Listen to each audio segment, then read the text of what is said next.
Hello everyone, and peace of Christ to all of you. Please invite your friends and let us have some good time together.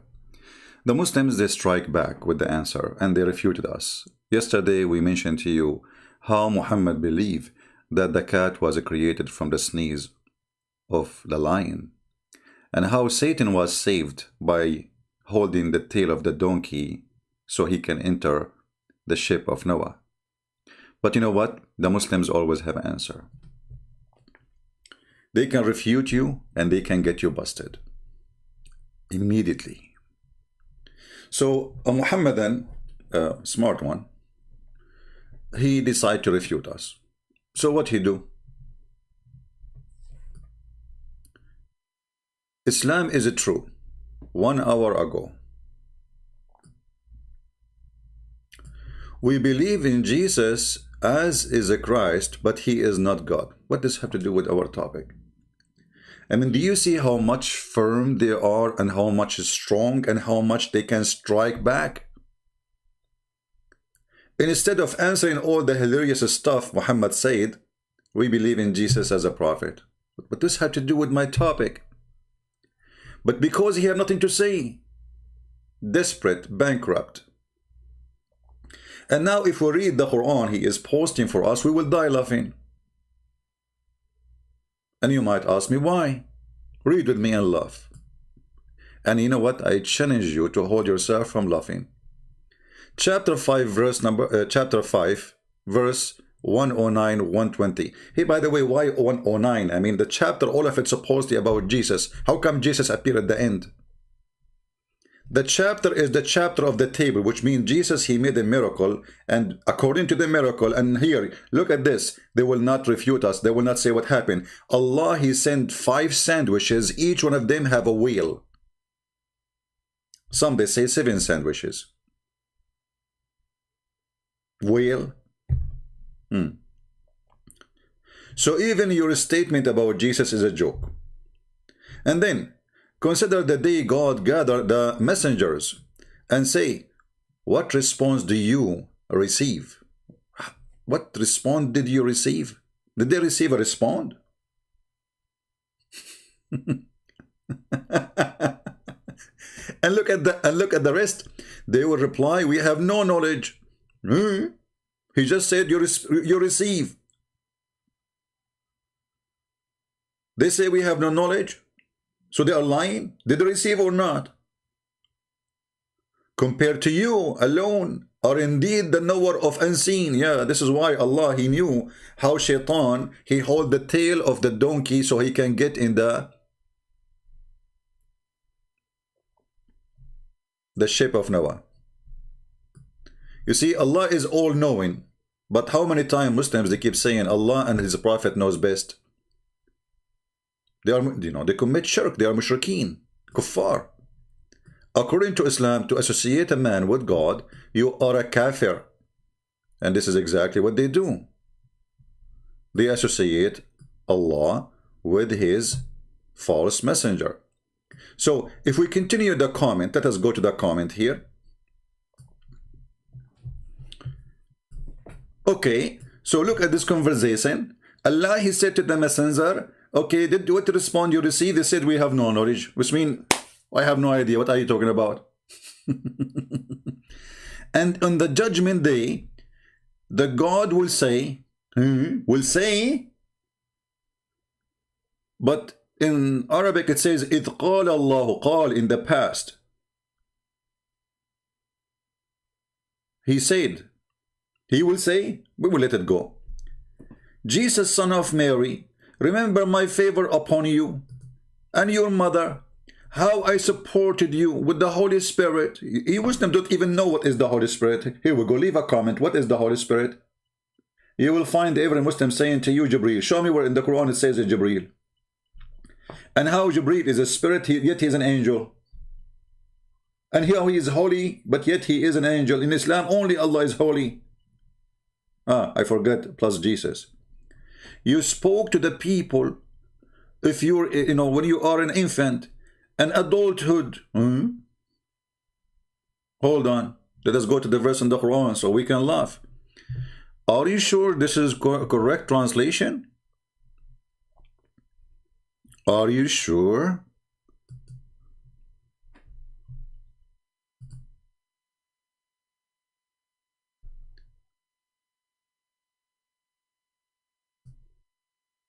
Read with me, Abdul. It says here, تكلم الناس في المهدي وكهلا. كهل, an old man. So how Jesus, according to Islam, been taken up to heaven,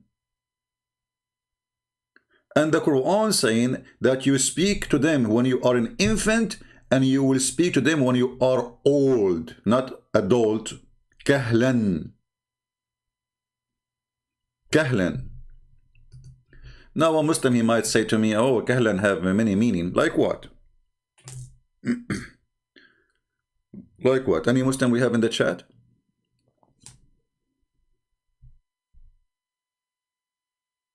Do we have any Muslim?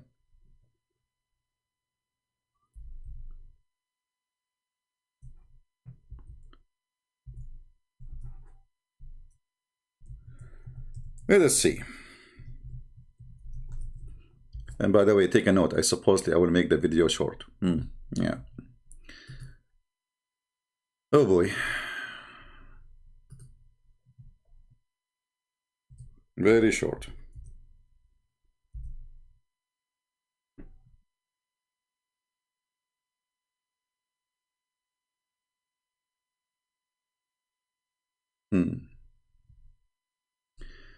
This is the dictionary. Kahl, kuhuli, elderly, elderness,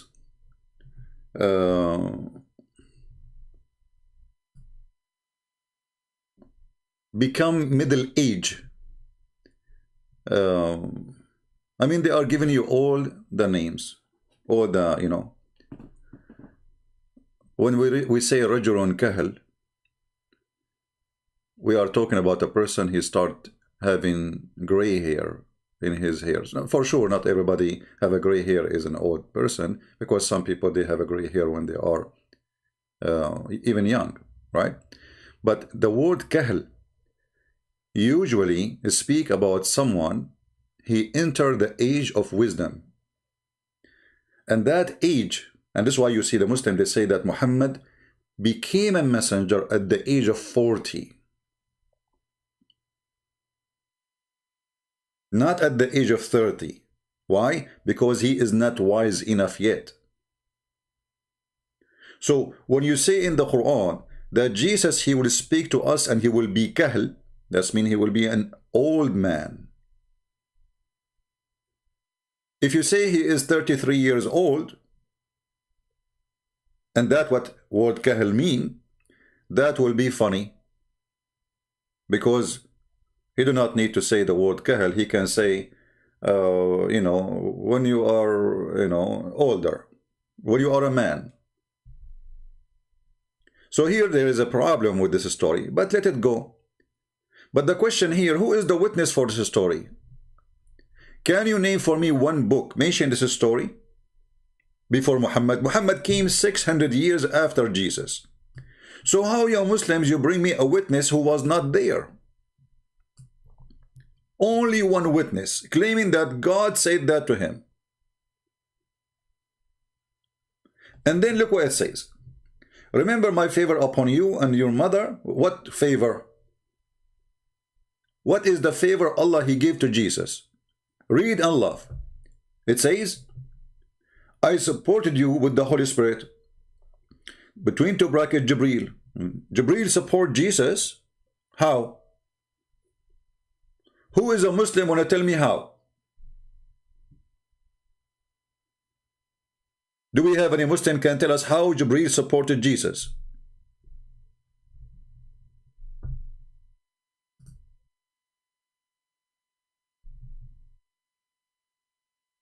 Copy paste nation. Anyone can tell me how Jibreel supported Jesus?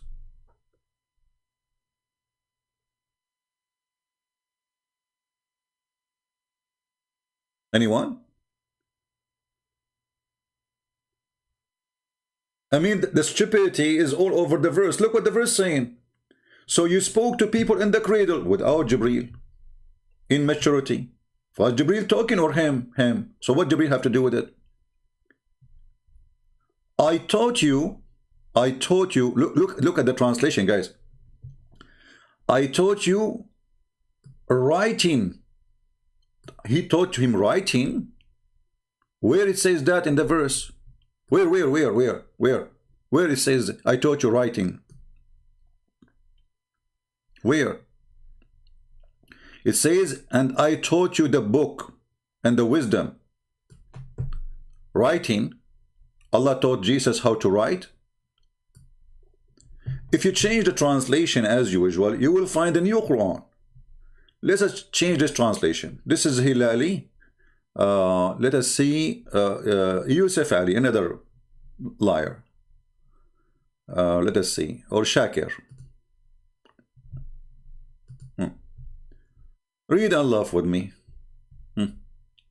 We just changed the translator. Remember, we did not change anything. We taught you the book. There's no writing. And gave you wisdom. There's no writing. And the Torah and the gospel. Okay, hold on. All of this been taught to Jesus before he was born. Because remember, it says here that you spoke to them in the cradle saying what? Saying, I'm a prophet of Allah. So how come Muhammad, he needed somebody to squeeze him 3 times, and still Muhammad do not know what's happening? His wife, she take him to her, the cousin of her cousin, which is the father of Muhammad. His name is Waraq ibn Nawfal, and Waraq ibn Nawfal told him, this is the one you saw, his name is the Namos Jibreel. So while Muhammad, he waited 40 years, and then when he he became at the age of 40 years, even Allah, he did the plastic surgery for him, as you remember the story. And Allah, he sent 2 angels. One of them is Jibreel, because Jibreel is he's a doctor. He does surgeries. That's what he do for a living, part-time maybe. And he cut the chest of Muhammad to make him ready to be a prophet. How come Jesus is born as a prophet, speak wisdom by birth, teach God words by birth, he learned the gospel and the Torah before birth? Because what? He taught him after he was born? Here we go. He is just 1 second old, and right away is saying to the rabbis and the Jews, well, I am a prophet of Allah. Who taught him how to speak? Allah. Where? Where he taught him? So we have a person, his name is the Messiah. He is born according to Islam as a prophet. From his birth. He is born with the book from his birth. He is born with the wisdom from his birth. Where Allah he taught him then? He went inside the belly of Mary and he was teaching Jesus there.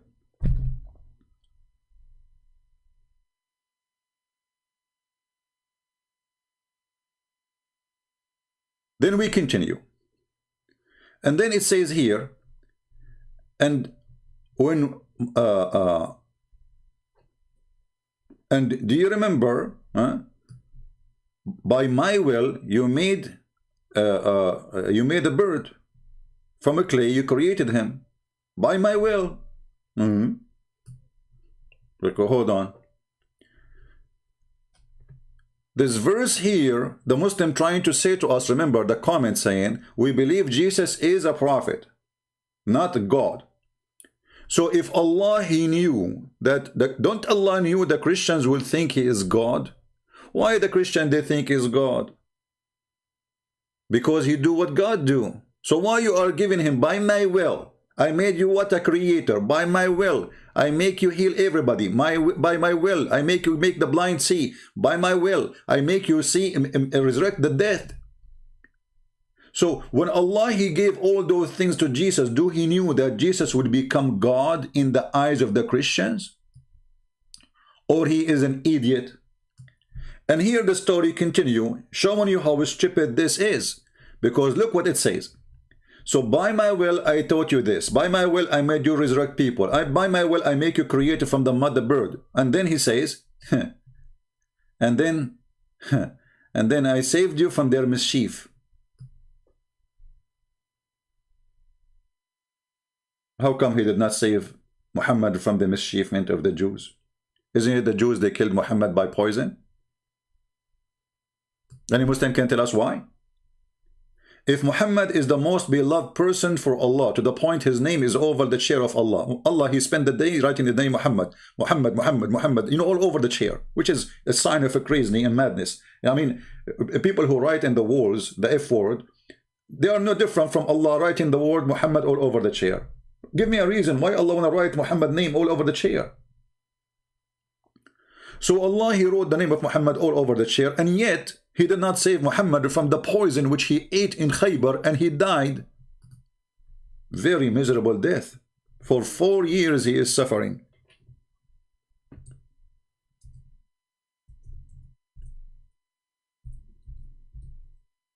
So Allah is willing to save Jesus from the mischievement of the Jews, according to the story, but Allah is not willing to save Muhammad from the mischievement of the Jews.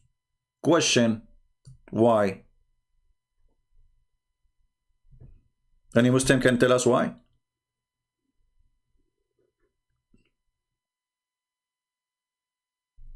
Anyone? Very simple question. Okay, Jesus has been saved. Muhammad was not. And if you want to say to me that Muhammad did not die by the poison, you are saying that Muhammad is a liar, because it is him who's saying that. Read carefully. The Prophet in his element which he died, who's talking to Aisha, said, he used to say, not only once, I mean he was wrong once, twice, 3 times. He used to say, O Aisha, I still feel the pain caused by the food I ate at Khaybar. And at this time, I feel as if my aorta is being cut off from that poison. What do you think?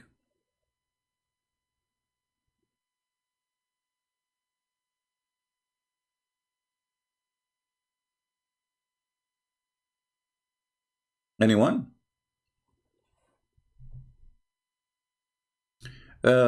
Slava, you know, guys, if you have a question, try to make the question relevant to the topic.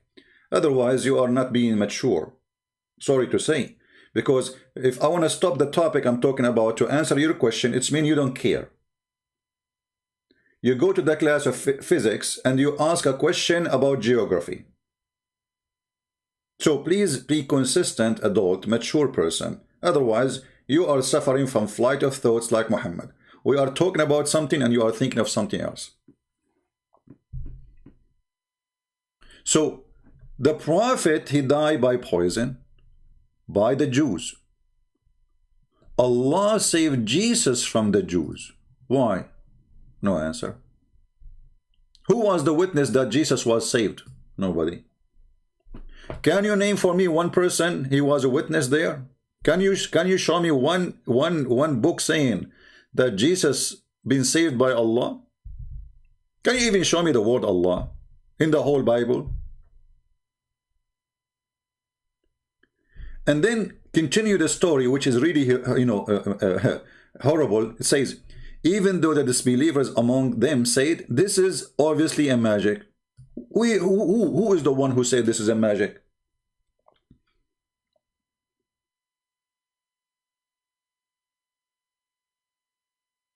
The billions of the Christian, they say this is a magic, or they believe in it. And then Allah continues saying, I recall, remember, this is a Muslim translation, but in here it doesn't say that. But he's going back to say Allah is reminding Jesus of what he did to him. I mean, look at this funny, silly conversation. What kind of conversation is that? Is Jesus under investigation? You see, imagine you are the boss, and then one of your employee come to your office, and you start saying to him, do you remember when I paid for the surgery of your wife?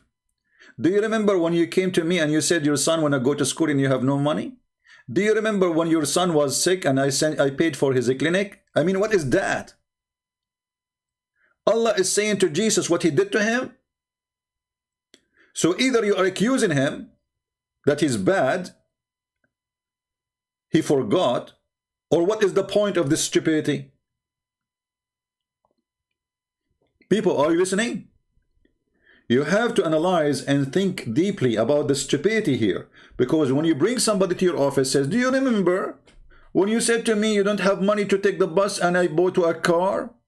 Do you remember when your tooth was hurting you and I closed the door of the van over your mouth so to break it? Do you remember when your wife, she want to make a plastic surgery and you don't like her without big balloons, so I gave you money? Do you remember all of this you are saying to him? You remember for what? Is that an accusation? Did Jesus forget? The Muslim, they will say, no, he did not forget. So what's the point of this conversation?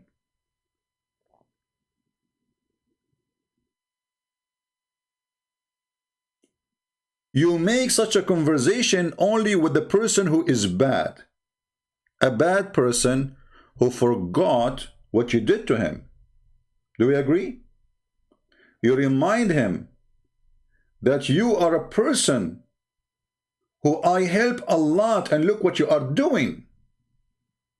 People don't recall good things I did to others until the others do something wrong. Do you remember what I did to you? Do you remember when you came to borrow money from me? Do you remember when your mother-in-law, she hit you in your head and I am the one who gave you the bandage? Do you remember when your mother-in-law, she threw you in the street and I gave you a bed? So this conversation can happen between one he did a favor and the other one he denied it, a bad person. Otherwise, what's the point of this conversation? And then he jumped to the disciple of Jesus. Question, why Jesus have disciples?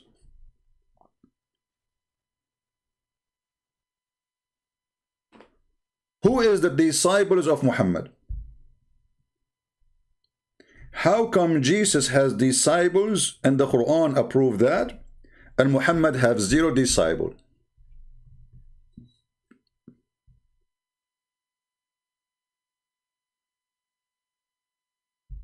Any Muslim?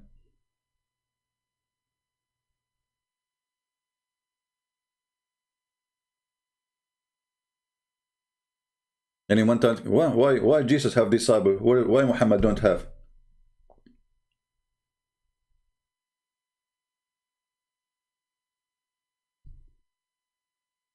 Okay, we will zoom a little bit.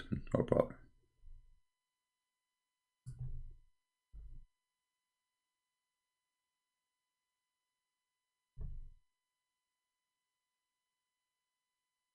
Is it better now?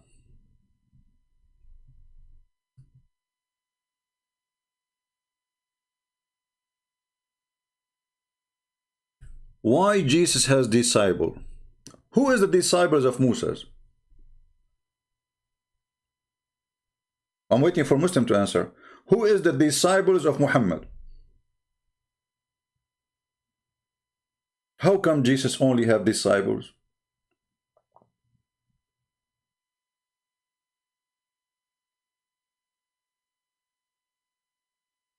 And then hear the story. How about companions? Companions are not disciples. Everybody have companions. Companions is a company. This is what the companion translation of Ashab al-Rasul, Sahaba. Sahaba is friends. Friends, Sahaba. Sahib is a friend. If a woman, she have a sahib, he is a boyfriend. If a man have a woman, sahiba, she's a girlfriend. And the Quran even uses the same word. If we go in the yellow pages of Muhammad, which is called Quran, you will see the Quran using the same word. Ashab, Ashab, Ashabul Jannah, you know, all over. But when it's come to speak about individual person, you will see that Allah He don't have a girlfriend.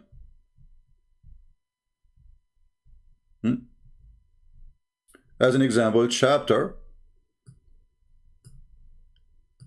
Let's go more. All of those actually, you know, look how many times the word is used in the Quran. Look. Like here. مَا ضَلَّ صَاحِبَكُمْ وَمَا غَوَى. Your friend, he did not, you know, sahib, a friend. Even Muhammad himself is a companion. This is about Muhammad. Muhammad here is the companion. Your companion did not err. And in this chapter, Muhammad is asking people to worship the Lord of the Star. The Lord of the Star? Okay. In chapter 6, verse 101, it says, how could Allah, the originator of the heaven and the earth, have a son when he have no girlfriend? You see, this is word companion, talking about female. Change the translation, you will see it is a girlfriend. They lie in the translation as usual.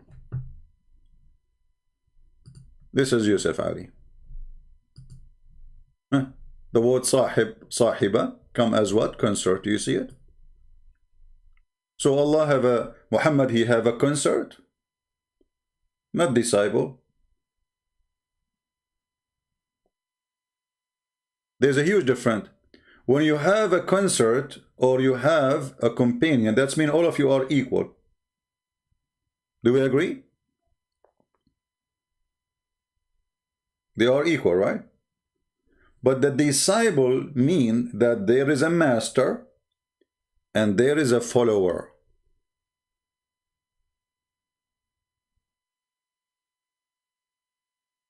Do we agree?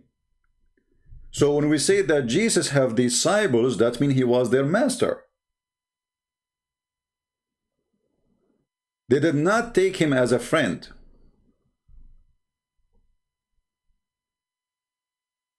Yet Jesus was so humble, and even he decided to wash their feet to teach them how to be humble.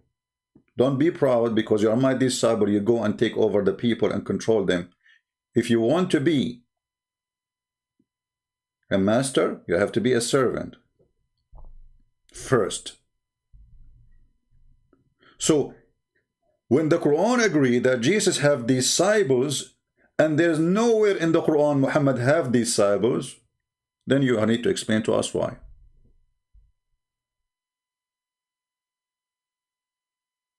While Muhammad is a person who recites Quran, he do not know even how to explain it. Jesus was teaching. That's why he have disciples. You Muslims need tons of explanation to explain a verse, and yet you cannot explain it. At the end you say Allah knows best. Why? Because Muhammad, he left you with no explanation. Because he cannot explain it.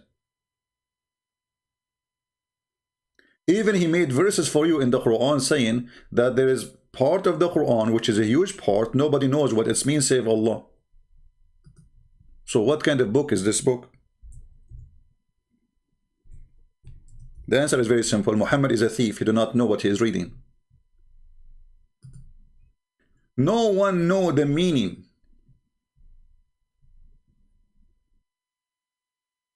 of it. It's hiding meaning except Allah.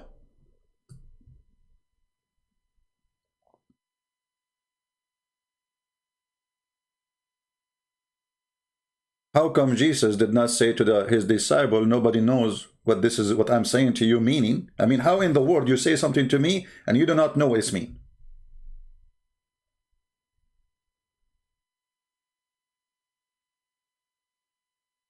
Today, guys, I'm going to teach you something, and only Allah knows what it does mean. I mean, what the point of that?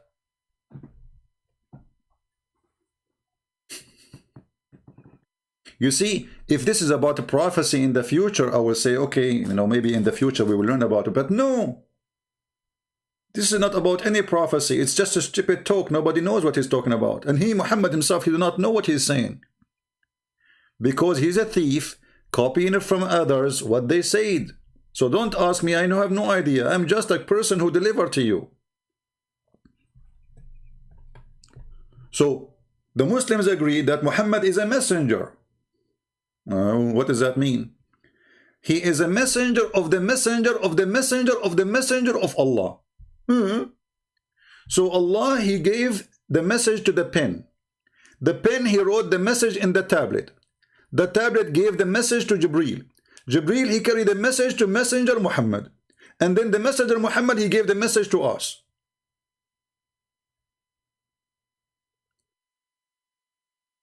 In the case of Jesus, Allah, he taught Jesus. Jesus taught us. That's it. So Muhammad is the messenger of the messenger of the messenger of the tablet of Allah, of the pen of Allah, of Allah.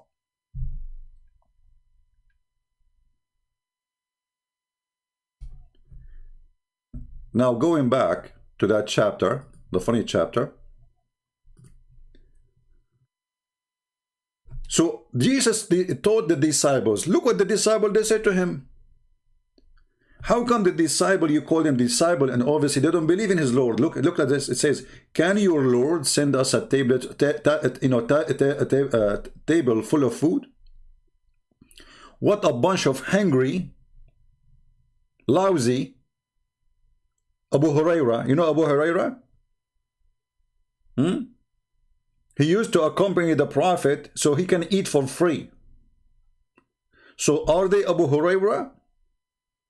I mean, from all the miracles in the world, the miracle they want now, can you ask your Lord? I thought they believe in his Lord.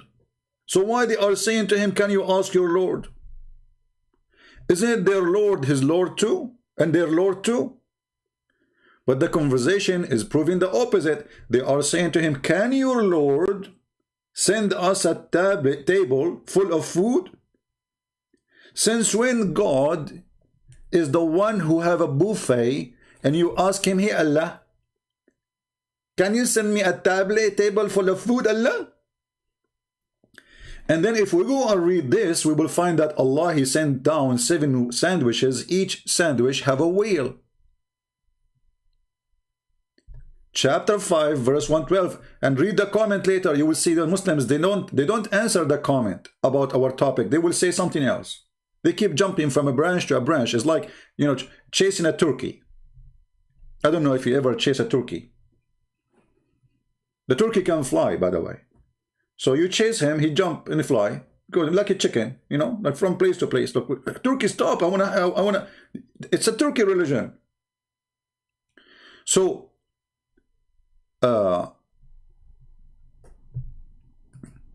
you always only explain about Islam, but you never about the Bible. Slava, there is a person, his name Sam Shamoun, he explained only the Bible. You can go there, don't complain. My topic is Islam. We have a person, his name is Sam Shamoun. You can go and ask him any question you want about the Bible, he will answer you. So stop crying like a baby. You are just trying to disturb my topic, because my topic is Islam, it's not Christianity. You see, I'm reading for you now Islam. I'm not reading the Bible. Do you see me opening the Bible? Say, hey, guys, today we have Bible study. So don't be a stupid fool again.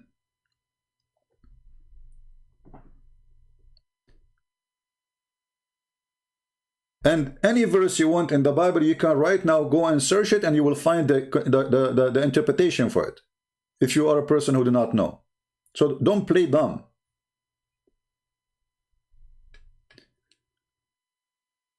So Jesus, the son of Mary, can you bring us a table full of food?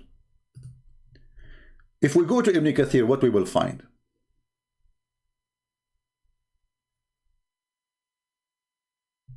Five, 112. This is 5.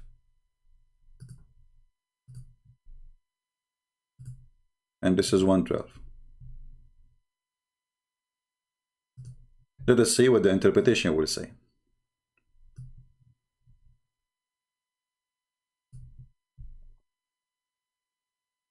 O Isa, son of Maryam, can your Lord send down a Ma'idah, a table from heaven? The Ma'idah is a table that have food. Are you sure? So only you cannot call it Ma'idah if had food. Okay. Some scholars, they say the disciple requested the table because they were very poor. We're poor. Ah, they are a bunch of homeless, hungry, you know. This is the first they want. They don't want shoes now. They want food. And deprived. So they ask Isa to supplicate to Allah to send the table full of food down.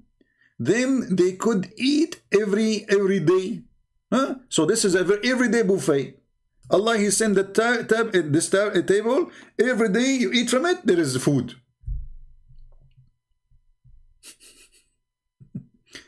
And then what Jesus said to them? He says, come on, don't do that. Don't ask me to do that if you are a believer. Look, what? So why He did that then? They said, we want to eat from it. If you are truly believer, don't ask me for this. That's what Jesus said to them. So they are not believers, obviously. They said, and the Quran confirmed that. They said, oh, we wish to eat, therefore we need to eat from it. And then it says here, and be strong in our faith. They are testing Jesus, if you are a fraud or not.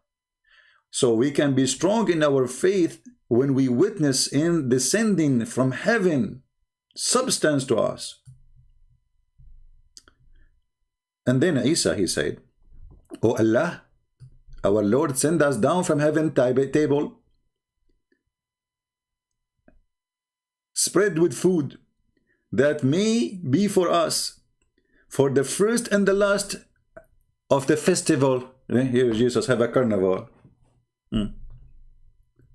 As-Suddi said he commented about this. He says, we will take that day on which the table was sent down as a day of celebration, that we and those who come after us would consider, you know, like this is a sacred state. So, I mean, this is amazing, a day of miracle. And a sign from you, proving that you are able to do all things and accept my supplication. Okay. Now, where is the story about the 7 whales? Muslims, where is the story of the 7 whales? What happened?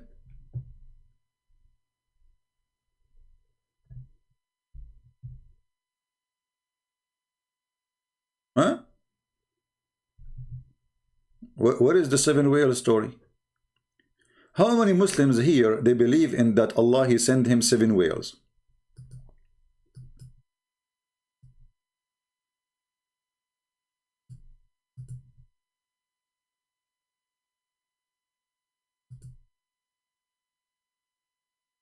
Hold on.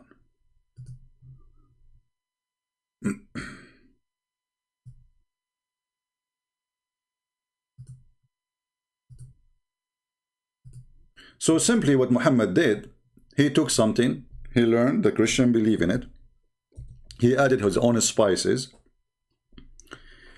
that the Christians, the disciple of Jesus, the first Christians, they don't believe in Jesus. They wanted to test him. So they asked him for an open buffet.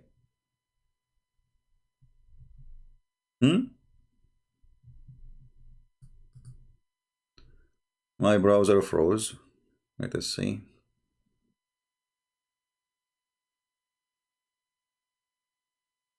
Did we lose connection? I hope not. Okay.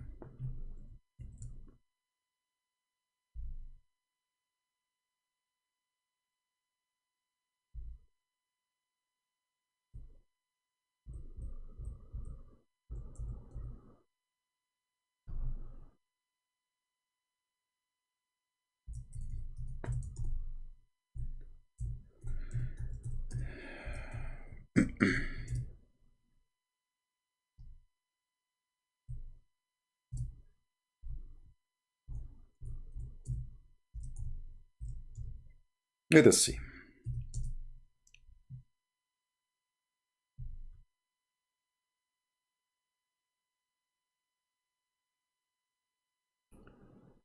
I'm just trying to find out where we can find this story. I mean, where is the story of the seven wheel? You know, Allah He sent down. Did it disappear, you know, by mistake? Did it disappear because we want to hide it? Maybe we are not telling the truth. Okay. Let us see.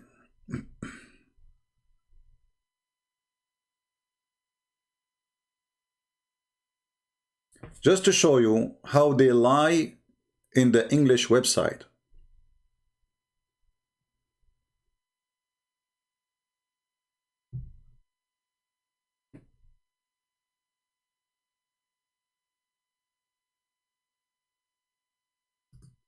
Give me a second.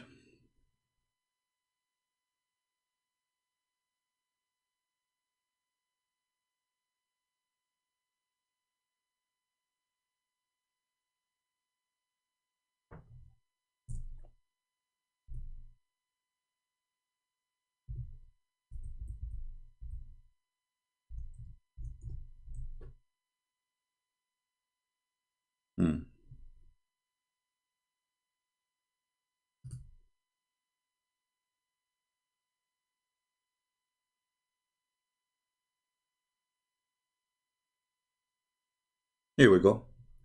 This is Ibn Kathir in Arabic, and this is Ibn Kathir in English. This is Ibn Kathir in English. I will give you the link for Ibn Kathir in English and tell me if you find the word whale exists anywhere. If in case I miss it, the story of the seven whales. This is Ibn Kathir in English in front of you, and this is the link. And this is Ibn Kathir in Arabic, and I will give you the link. So how come in the Arabic version of Ibn Kathir speaking about seven whales sent down from Allah to the disciples, but we cannot find it in English version? I gave you the link for both. You can use Google Translation. This is the official government of the Kingdom of Jordan. This is Tafsir Ibn Kathir. The same chapter, the same verse. Chapter 5, verse 112. Here it says that the angels, they send down a table. They are carrying a table, and on it there is seven whales and seven loaf of bread.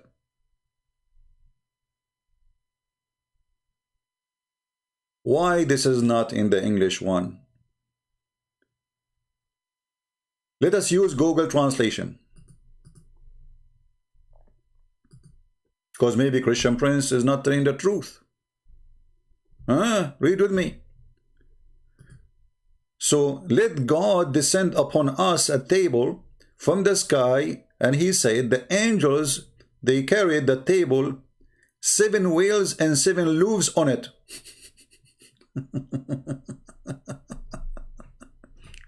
But we don't find this is in the English translation. Where is the seven whales?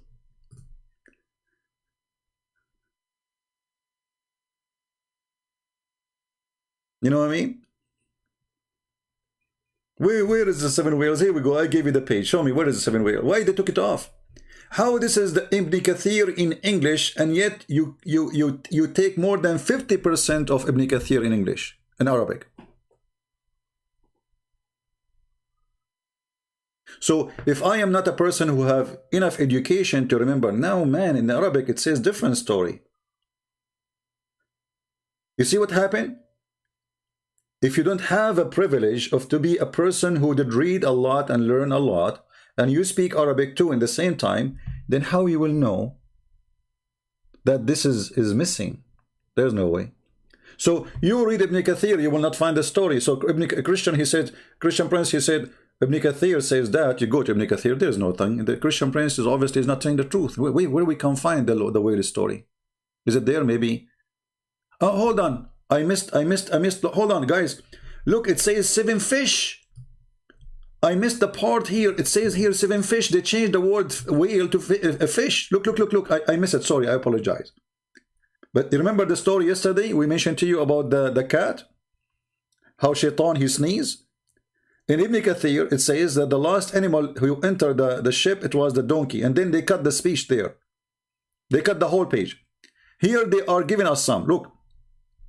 So the angels brought a table down, contained 7 fish and 7 pieces of a bread.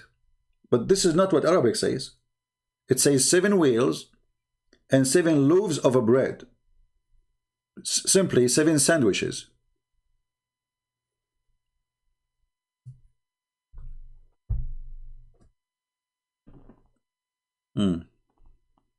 Yeah, I missed that part. It's okay. And this is why I gave you the website to look for it with me. Maybe I miss it.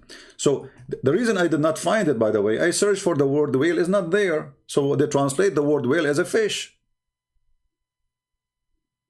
I searched the whole page, the word whale, it's not there, so the story is not there. But they changed the word whale into a fish. In Arabic, it says ahwat or hitan. And this is why in Google Translation is giving you the word whales. Why? Because this is what it says.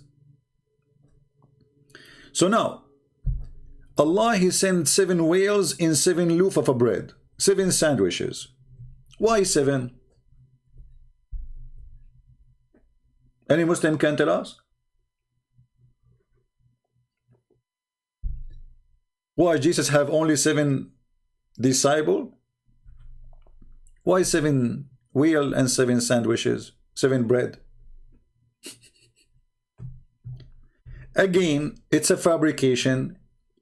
Where they are getting those stories from, we don't know. You tell me. Which book it says that God, He sent to Jesus 7 wheels? Is that what the Bible says? The Bible says totally different story. Why the Christian even want to change this story? It's going to be more amazing if the food is coming from the sky. So why we Christian, we change the story? The story is different in the Bible. It's about, he told them, do you have food? They said, okay, we have this food. We have little fish and, and bread. He blessed it, and then people, they keep eating from the same basket. That's all. There's no food is coming from the sky. There's no whale. There's no tablet. There's no table.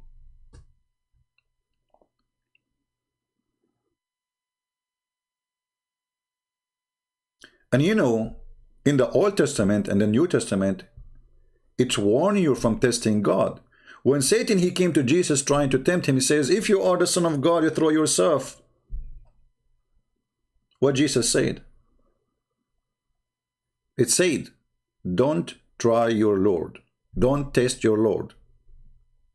So there is no way Jesus will do it because they ask him to do that.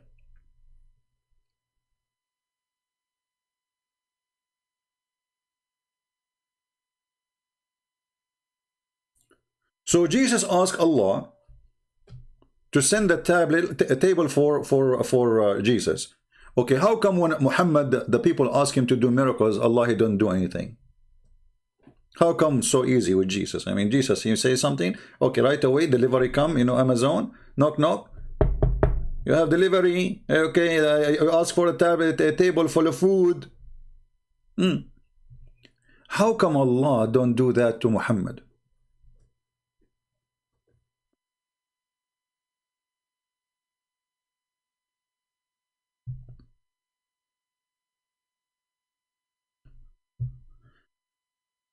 And then they said, we need to, to eat from it, and our heart will be, we will have like, we will be sure that you are truth, But look at this. That's meaning we should not accept a messenger of God, claiming to be a messenger of God, unless he do what Jesus did. This is what the verse is teaching us. Correct? This verse defeats Muhammad, because if Muhammad is truly a prophet, then he should do the same as Jesus did. They ask him for a miracle, do the miracle.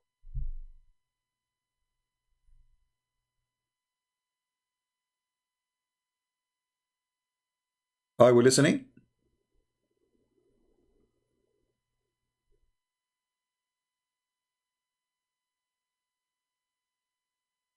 This verse is saying that. But if we go in the Quran, we will find that Muhammad have 0 miracle. 0. The Quran witness that Muhammad have zero.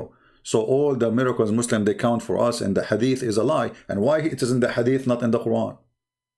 I mean, how come Allah he count every? Do you remember I said this to you and did that to you? It's the same as my grandma speaking to her, you know, her neighbor. Did you remember when you borrow from me a dish? And now you don't want to borrow a dish? I borrow a dish from you. Do you remember? So Allah is counting to Jesus everything he did to him.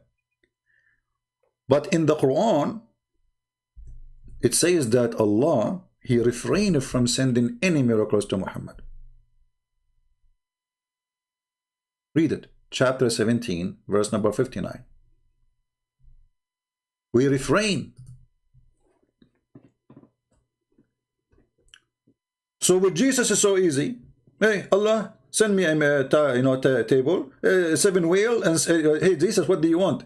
You know, I want 7 wheel and mayonnaise, please, and don't forget the ketchup, and if you don't mind, some French fries. And by the way, we like it spicy. And you know, if you have tortilla bread, because we are Mexican, and you know, if you don't mind, you know, a Taco Bell. This is how easy it is. So Jesus speak to Allah. Allah he sent the Taco Bell, 7 whales and 7 sandwiches, and everything is ready to eat. With Muhammad, Allah he refrained to send a sign.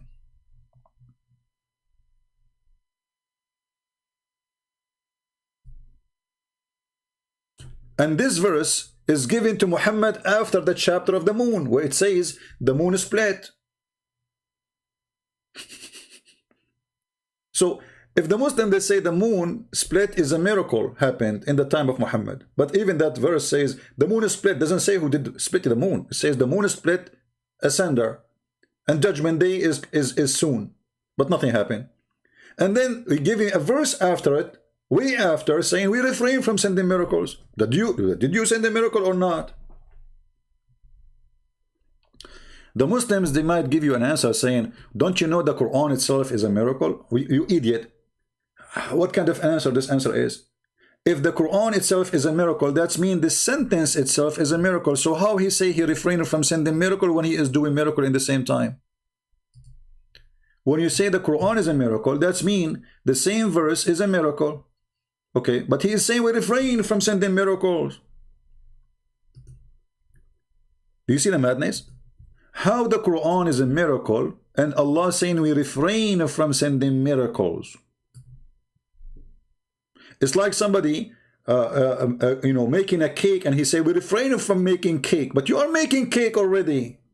Isn't it, this is a cake?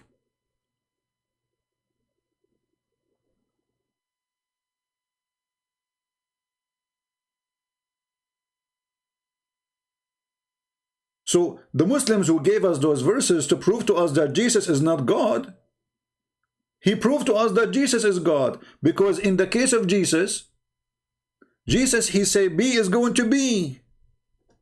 Name for me one time Jesus, according to Islam, he wanted to do something and Allah said to him we refrain. None. In the case of Muhammad, all his life, none. Muhammad, he told his followers, go and fight and you will win. They went to war, they got busted. He told them that 100 of you can win against 1,000.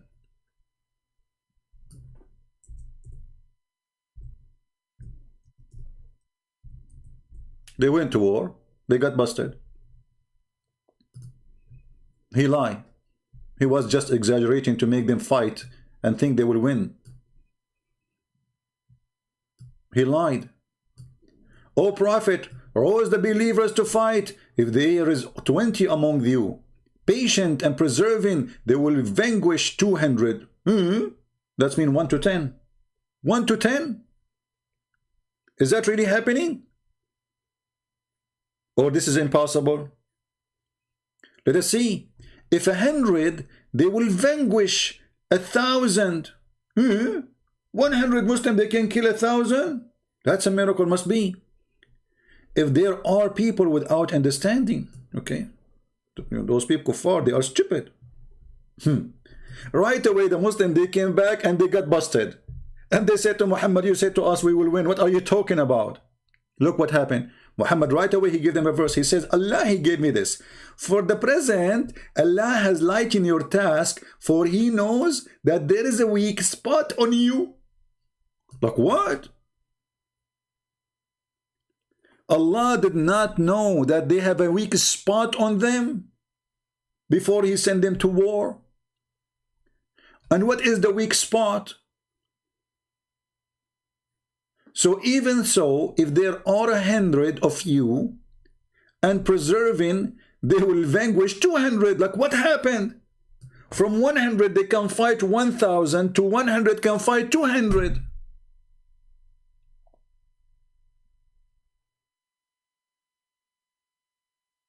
Do you see the false prophet?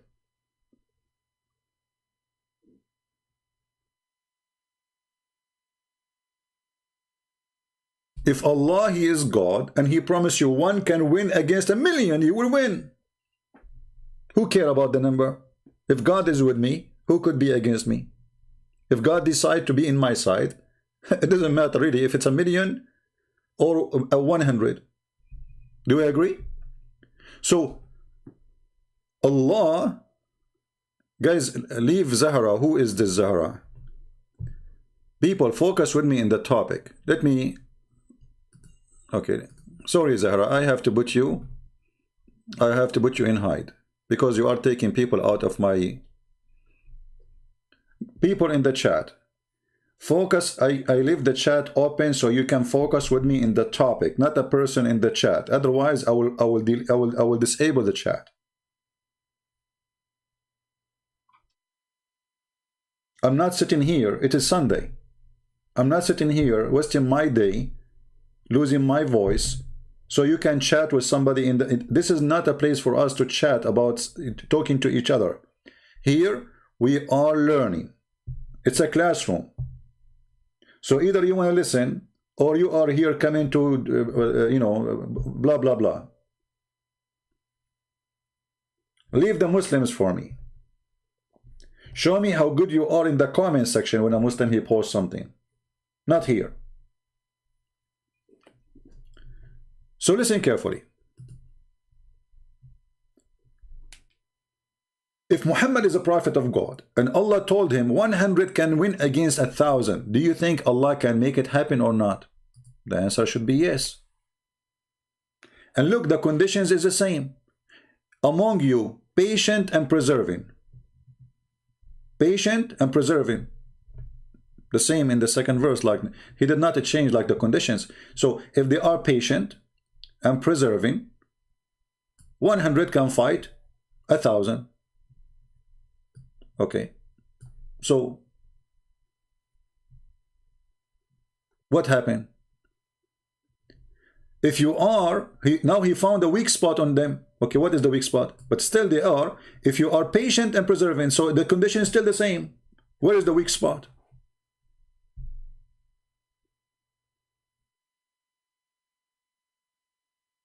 Where is the weak spot? The weak spot is in Allah, not in the... Because the one who made the promise that you will win 100 to 1,000 is Allah.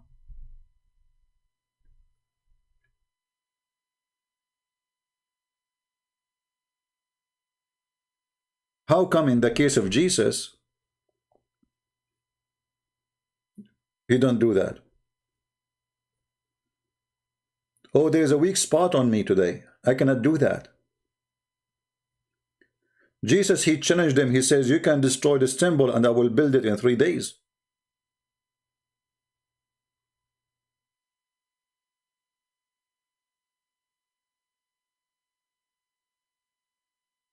Jesus, he resurrected the dead. He did not say, okay, I don't know. I'm not sure if it's going, I can do that. When people, they asked Jesus for something, they were sure he can do it. Imagine you are a blind man sitting in the road and there is a person, his name is a Christ, walking by. What a blind man will ask for? Why he asked Jesus for to be able to see? I mean, what kind of request is that? Is that something can happen? Is that possible? Is that something to believe in? that I am blind in the street and there is a guy, his name is Christ, and he is just a man, as Muslim they say, and he walk by, and then I say, hey, him, Christ, I want to see. How come Jesus said, oh, we refrain from them then miracles? And why Jesus did not say to him, what kind of request is this request? Who told you I can do that? This is nothing I can do. I mean, you're blind. You know, you're born blind. Jesus, with all the confidence he have that he is able to do, he gave the man his vision again. He created eyes for him.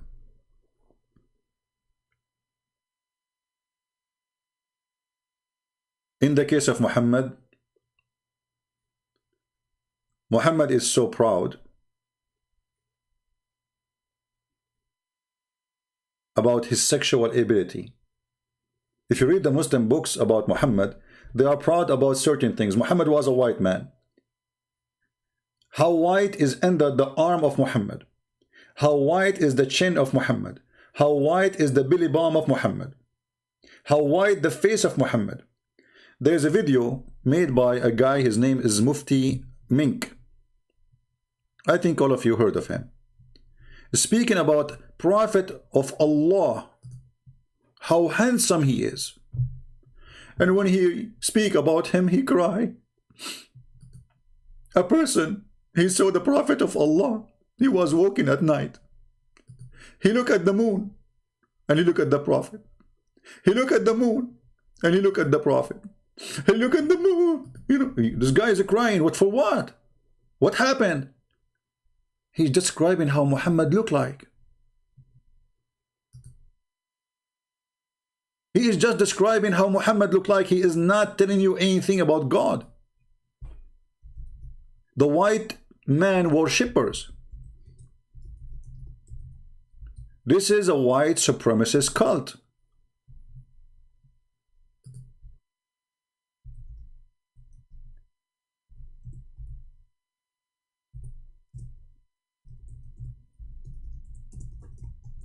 I'm trying to find the video to give you an idea.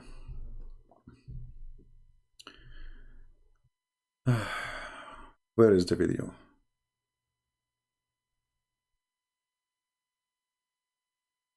Oh, I forgot the name of the video, you know.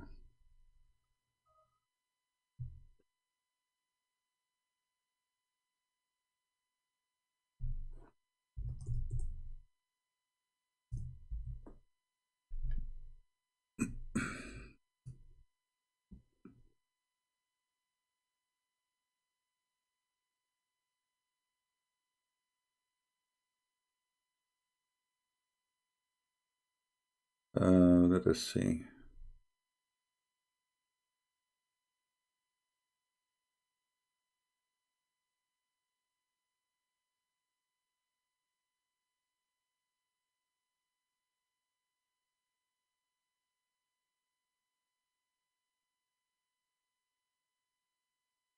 I forgot the title of the video.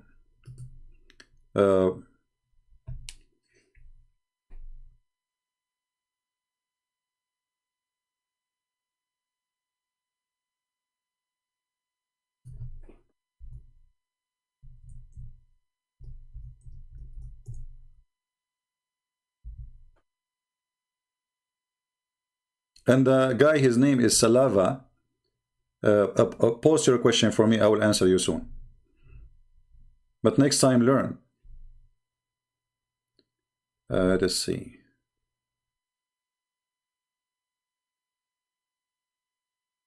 I think this is the video. Hold on. Salava, give me the question. Give me the question. You are crying like a baby in the chat. You have a question for me.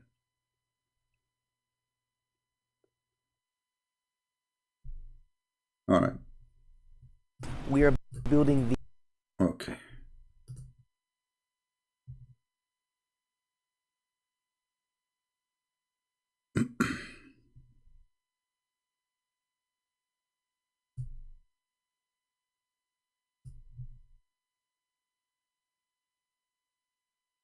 Now the Sheikh, he will describe for you how Muhammad looked like. Look at the description of your Rasul.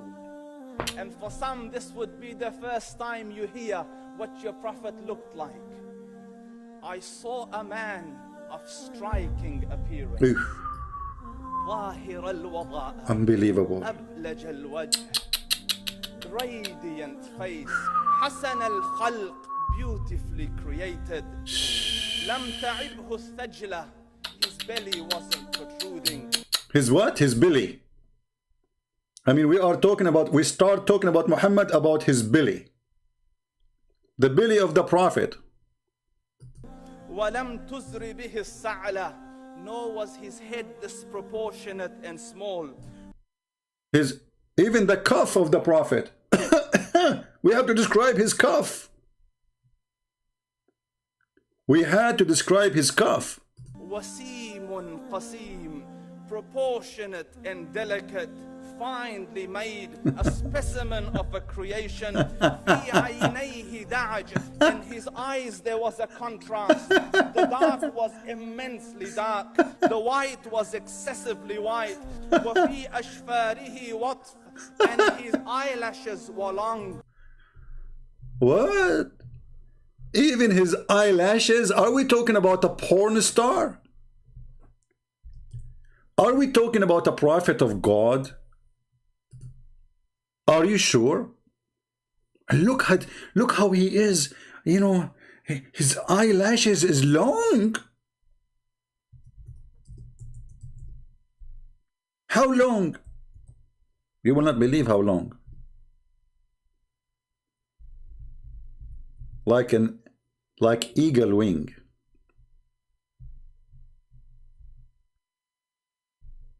Let me introduce for you Prophet Muhammad. Eyelashes. So why we have Jesus, the healer, the resurrector, the one who can make the blind see, the one who can create from the mud a bird, as the Quran says. The Muslims are proud about Muhammad eyelashes and his belly button and his white face and his lips and his cheek. And I don't know how many Muslim women now are getting horny after hearing the description of Prophet Muhammad. All of this about Muhammad. وفي صوته صهل. And in his voice was a natural echo. وفي His voice have natural echo. Brothers and sisters, I'm going to talk to you, because I have an echo system. If I am not a prophet, I will not have an echo in my voice. He have an echo in his voice when he talk. So he say the word 3 times. I mean, have you ever heard of a stupid description like this, that he have an echo? He have an echo in his voice.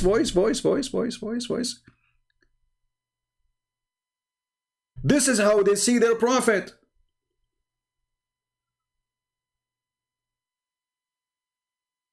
Bankrupt religion. Totally bankrupt. عنقه سطع. And his neck was elegantly long.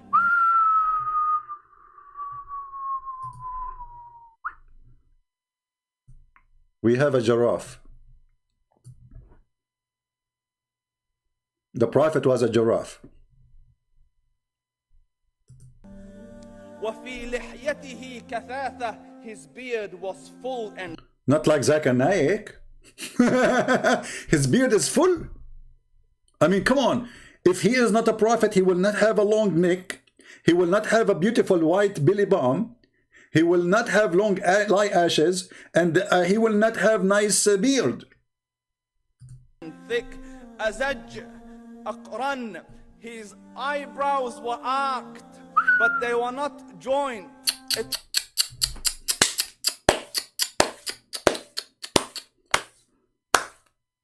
I feel sorry for myself. Look how I look like, and look how Prophet of Allah look like. Obviously, I'm not a prophet.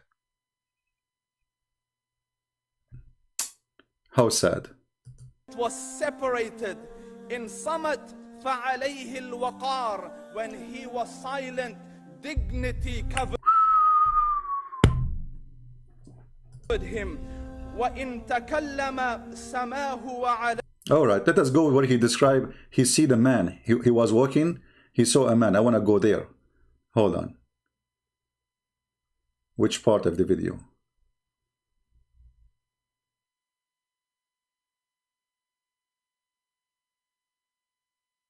Oh, here we go. I think here, because he start, pointing his finger to the sun, to the moon. Malik says, he says, I came out one night, I came out one night, it was the full moon night. It was a full moon night, brother. It's what he's saying.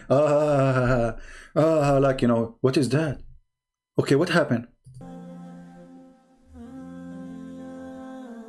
Look, he's going to cry. Look how they act. Look how they act, to make Muslims follow them and believe in them. He's going to act now. Why? He's talking about the look of the Prophet. Why you are crying? What happened to you? Why you are crying, brother? The Prophet is so handsome and you are crying? You cannot handle how handsome he is? What happened? And how handsome he is. He's so white. Listen to this. And I looked at the moon, and in the desert, understand, the moon is an awesome sight. It is smooth, it is radiant, it is clear, it is gentle compared to the scorching sun at which they are used to. So the moon was the epitome of beauty. So he says, I came out at a full moon night and I looked at the moon and I saw it beautiful, handsome. So I said, let me go see if the moon is more handsome or my Prophet is more handsome. Let me see if that is more beautiful or the Prophet is more beautiful. So I went and I saw him standing afar. So I looked at his face and... Hold on. It is dark. How you can see his face? His face is radiant, brother. His face is radiant. I forgot. So I look at what? I look at his face. And now look at this comedy. So I looked at his face and I looked at the moon. And I look at his face and I look at the moon. And I look at his face and I look at the moon. I look at his face and I look at the moon. And so I look at the face and I look at the moon. I look at the face and I look at the moon. Okay, come tomorrow, guys. I'm going to continue. I look at the face and I look at the moon. I look at the face and I look at the moon. What is that? Aren't you getting dizzy? Standing afar. So I looked at his face and I looked at the moon and I looked at his face and I looked at the moon and I looked at his face and I looked at the moon. For the sake of Allah, Shane, stop, man. Like, come on. What do you saw at the end? Give us the conclusion. And he said, Wallahi, he was more handsome than the moon and its... Conclusion. Conclusion. He is more white and he is radiant and he is shiny and he have a thick beard, he have long eyelashes, he have nice belly button, he have nice ass, he have nice nipples, he have nice lips, he have... Okay.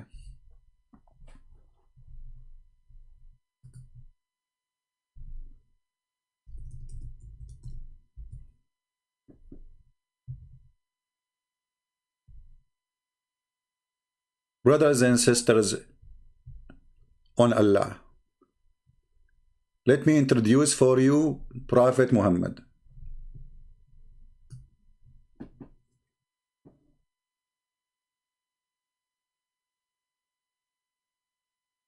What? Is that a religion?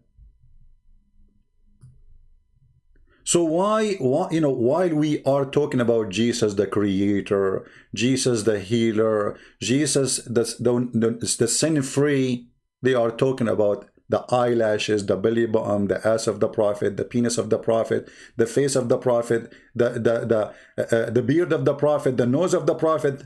I mean, what's wrong with those with religion? And they say they don't worship Muhammad.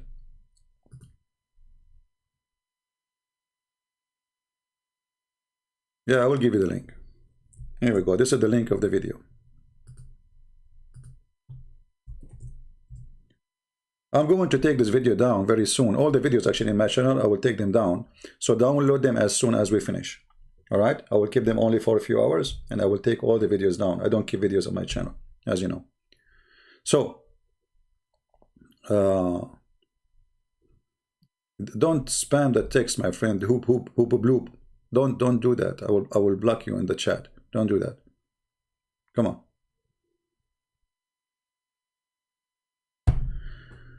So when the Muslims, they come to us to refute us, they are bankrupt. Totally bankrupt. You have a fake prophethood. Your prophet is a false prophet. And because you are bankrupt, you are coming to us to describe his belly bum. You are down to the belly bum. This is what's happening to you. You are so down to the point you are going down to the belly bum of the prophet. You could not describe for us how good he is. You describe for us his belly bum. What kind of religion this religion is?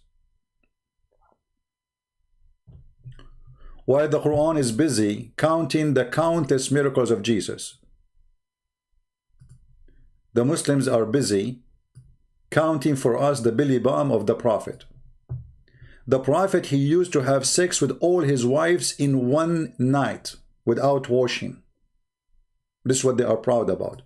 And later we found that Muhammad, he did not have sex with any. The guy was a liar. He cannot even have sex with one. This is why all the women he could not have any children from them, including Khadija. The Muslim, they say to you that Fatima, she is the child of Muhammad. That's a lie. Those are the kids of Khadija from previous marriage. Khadija, she have 2 husbands. Muhammad is number 3.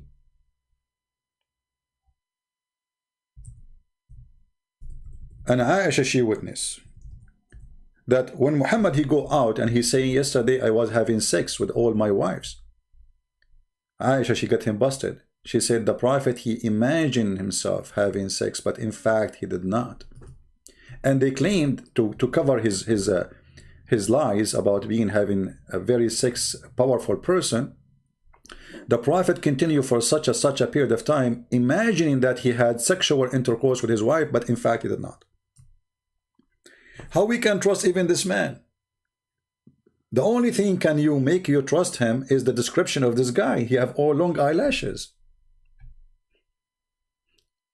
I'm sure many of the ladies now, they are thinking, why we don't have the eyelashes of a Prophet Muhammad? Many women these days, they are putting fake eyelashes, which is funny, you know. I go in the store, I find like women, they have like, you know, I don't know, even it's so long. I mean, it's like, are you going to fly with them or what? I mean, it's fake. It don't even look good. Anyway, that's not different topic. Fake eyelashes. Fake eyelashes, fake breast, fake face, fake lips, fake, you know, and fake Muhammad. So, Muhammad, he imagined himself having sex, but in fact he did not. So how can we trust him that he is not imagining he saw Jibreel? If you Muslims agree that Muhammad was bewitched, so we are talking about a bewitched man with long eyelashes as you claim. Is that authentic hadith about his long eyelashes? About his face is radiant? So why the Arab, they did beat him, they laugh at him, nobody believe in him? You know? Why even his uncle did not believe in him? His uncle, the one who grew in his house. He died and he don't believe in him. Maybe his eyelashes wasn't working. Right? So my friend, when you come to us to prove to us that Jesus is not God, at least give us a verses in the Quran helping us to believe in that. What you gave us that Jesus, he made all kind of miracles. And you are giving us a statement of a man, as you see, he imagined himself having sex. Even his sex have no witnesses. So Muhammad, you have sex yesterday? Yes, brother. With your eyelashes or with your private part? Oh, I was using my finger. Excuse me. Because obviously he was not. When Muhammad, he imagined himself having sex with his wives, he was doing sex with who? It turned out it's not the wife, so it was who? His nose? He put his finger in his nose? And you think he's having sex? So if a man, even his sex is imaginary, it's fake, it's false. And the excuse is he was bewitched. So during that time, the Muslim, they say he was bewitched for a year. How many times he gave you verses from the Quran? And he was in the black magic.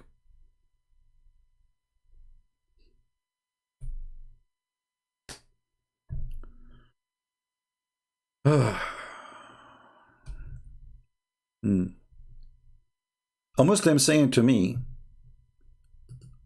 you are a liar. Guys, look at this. I mean, look at the Muhammadan. I'm showing him the reference in the screen. And he said to me, you are a liar. And you know nothing about Islam.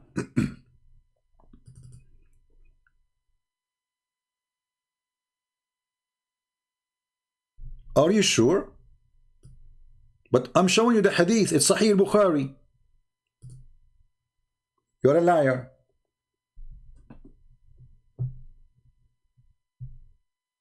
No, Muhammad, he have no kids. Muhammad have 0 kids. This is why there's a chapter in the Quran. A man, he accused him that he is cut off. Cut off what? Cut off his penis. He don't have a penis. They were making fun of him because he is a cut off person. The Muslim in the translation, they say he's cut off from having kids. But if he have kids, he have kids. So how they say to him, he have kids, you know, he's cut off. Right?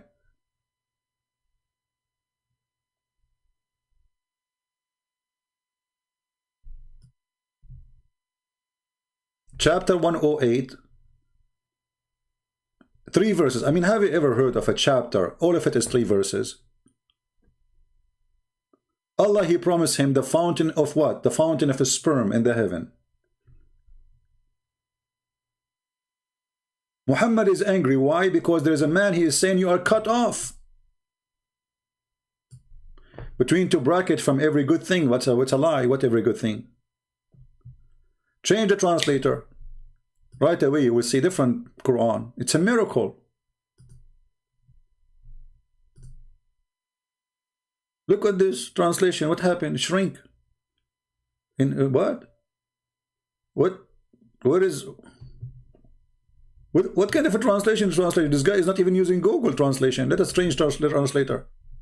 Just to show you how the whole Quran changed by changing the translator. Let us see Maududi. Doody. Verily your enemy alone has been cut off from the roots. Well, nobody is talking about Muhammad, he cannot have kids. Look. All the translation. Let us change translator. Biktal.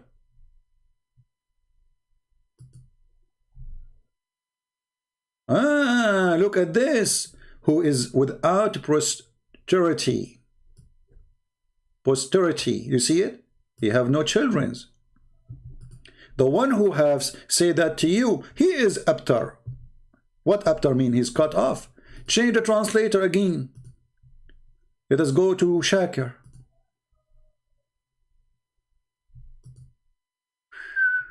Look how the translation changed.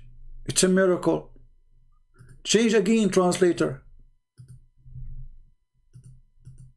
Every translator give us a new Quran. Yusuf Ali. He will be cut off from the future hope. This is what he's talking about. What if we go and read the interpretation for the verse so we can laugh together? Shall we? Just to show you how disaster those who try to defend Islam by faking translation. Chapter 1:8.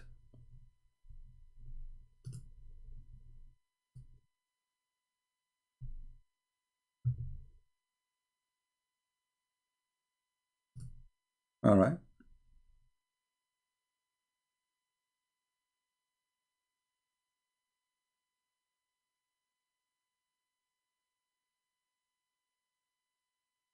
This is verse number 1. Let us go to verse number 3.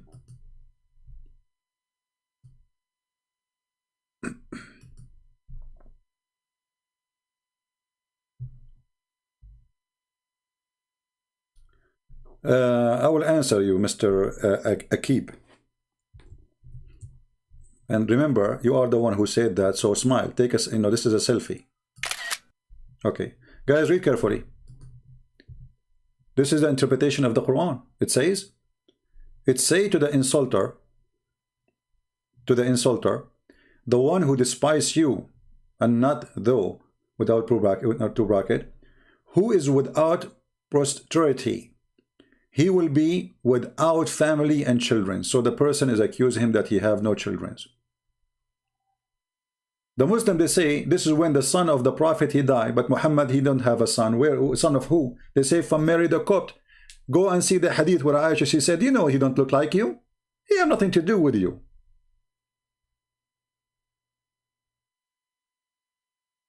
Muhammad was a potent man. And Muhammad, he cried when this child, he died. So why Allah don't resurrect him for him? At that moment, Muhammad, he need Jesus. If Jesus was there, Jesus will touch the sky. He will not even touch him. He will say, hey, kid, come back from the grave. Muhammad could not do it. Now we go and see the comment of the Muhammadan. Smart Muhammadan making a comment. What we can say. Yeah, they are welcome. Especially smart one like this guy. He's a genius.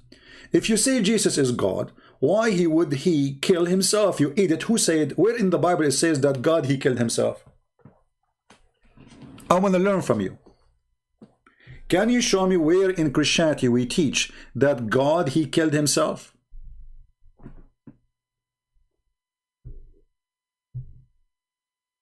Can you show me? Or you are making a new religion now?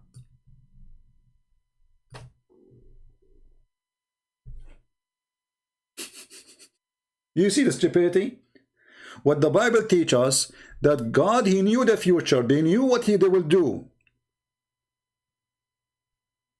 He knew what they will do. Jesus, he told them, you will deny me. You will betray me. You will say, I don't know you. He knew the future. And isn't the Quran says that God only knows the unseen? That is Jesus. And then they did. And then the Jews, they came, the Roman, they came and they arrested Jesus. So it's not Jesus who called them. He say, hey, come and arrest me. Hey, Jesus, my name is Jesus. I want you to come and kill me, okay? Yes, I'm God. I want to kill myself. Yes, come and come. Where are you coming with this story from? So they fabricate their own logic. And now let me ask you the same question. If Jesus is not God, how come the Quran says that the Jews, they killed prophets? And how come Allah did not save them? And who is the prophet the Jews they killed? Any Muslim can tell me?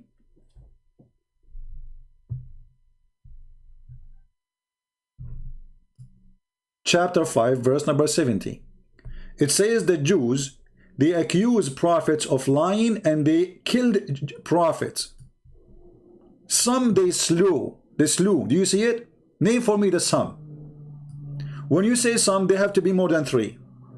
Give me 3 prophets was killed by the Jews according to Islam.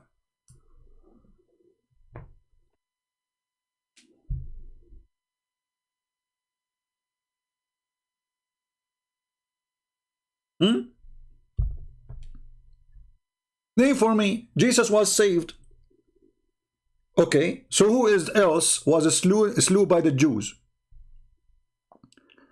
Yahya, show me the verse that says they killed Yahya. Guys, imagine the stupidity of this book. How Allah, he forgot to mention what the Jews did to Yahya. If Yahya, which is John the Baptist, it's not there. So this is what I'm challenging you. Show me. When you say to me Yahya, you get story from where? From the Bible? Your God Allah have time to tell me about the ant. She said to the ant, hide, otherwise Suleiman will crush you. But he have no time to tell us what happened to John the Baptist.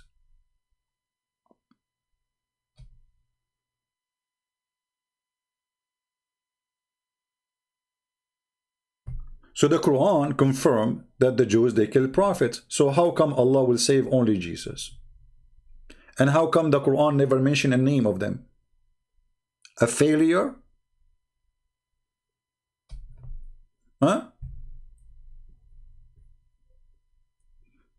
And actually, the comment this Abdul he gave us proving that Jesus is God. Why? Because as long you agree that Jesus is not killed and Muhammad was killed by the Jews, so who is more superior? The one who you can kill or the one who you cannot kill? This is a question for you Muslim. This is your belief, not my belief. If your belief is God should not be killed, and actually true, we Christian, we believe that they killed the flesh of Jesus, God always alive. This is why it's called resurrection. Resurrection is resurrect between the flesh and the spirit or the soul.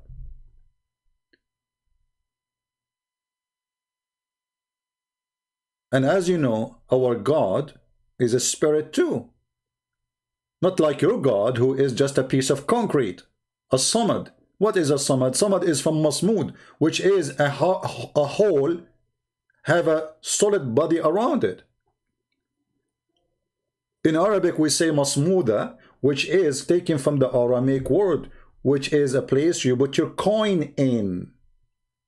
You make an empty bowl from a clay, and you make a hole in it, and that is what masmuda is. So your God is a clay and he is empty from inside. Once I was taking I have like two Muslims. One of them is an old man, older, and the other one is younger. And the younger, you know, they cannot take it to see a Christian. He's like an Arab Christian. They cannot take it. So right away he started to argue about religion. So we are eating, you know, and then he says to me, you know, I have a question for you about Jesus, you know. And the guy, the old guy, he said to him, don't go there. Let us eat. We don't want to talk about this. The younger one, he insists. I said, that's okay. Let him ask. So he said, if Jesus is the Son of God, how come his father let him be killed? I said, well, you got a point there. You got a point. If Jesus is the Son of God, how his father let him get killed? But look what happened. And I said to him, but according to you, Jesus must be then the Son of God. He said, how? He said, you just told me if he is the Son of God, his father will save him. Isn't it? This is what happened in Islam. If he is the Son of God, his father will save him. But this is what happened in Islam. God saved the Son. So your logic always works against you. And we Christian, we don't believe that God, he killed himself. That's a lie. There's no verse in the Bible says such a thing. You are fabricating news about the good news. This is how Islam can survive, by making gossip against the Bible. Gossip. Lies. Fabrication.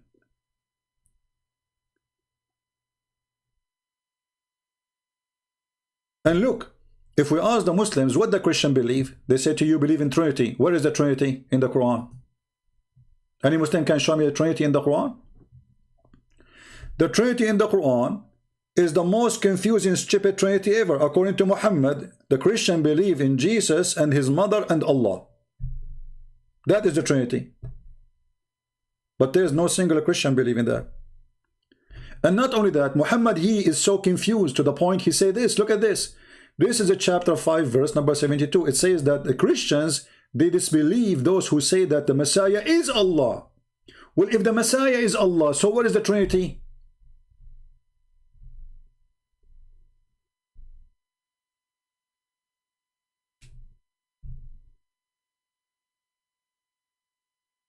Any Muslim can tell me?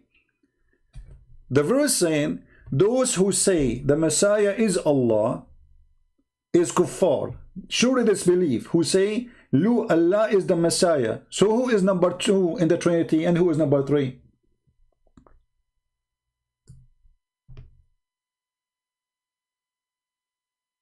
Any Muslim can tell us? We have a servant of Allah saying, don't listen to this guy, he is misleading you. Yet you cannot refute me, my friend. Is that how misleading working? You cry like a baby, but you cannot refute me? Get me busted. If the Messiah, according to the Christian, is Allah, so who is the second person in the Trinity? Any Muslim can tell us?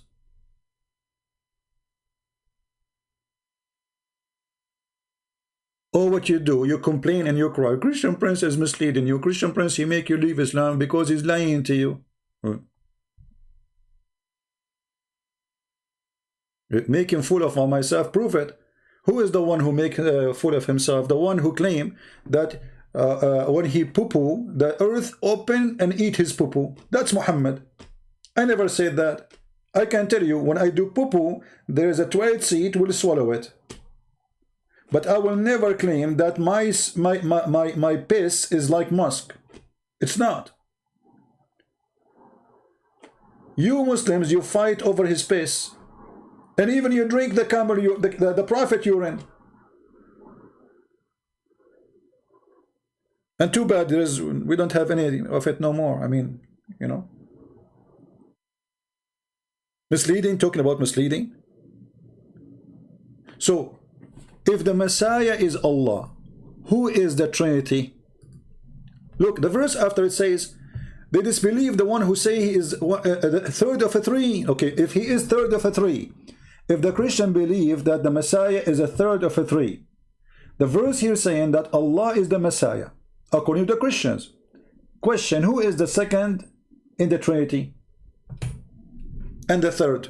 Any Muslim can help us? Look, it says there, the Messiah is Allah. The Christian believe the Messiah is Allah. They don't believe that the Messiah is beside Allah. In different verses, it says the opposite. It says they believe in Allah and the Messiah. This is how stupid this book is.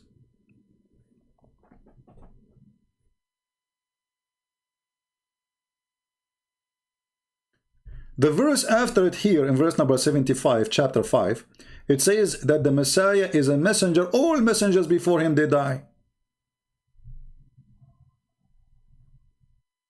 Look at this. Messenger like whom passed away. But did Jesus pass away?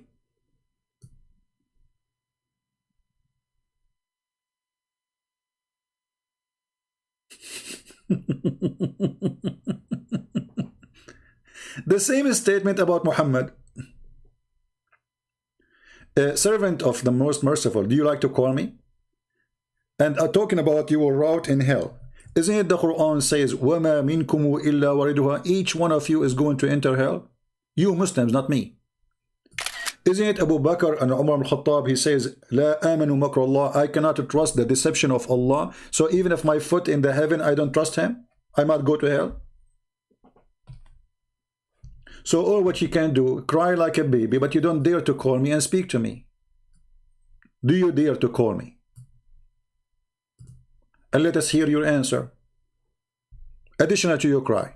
You can bring all the tissue you want with you. You can use your bed sheet.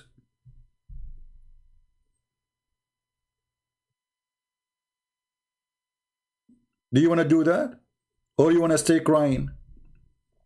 Play victim.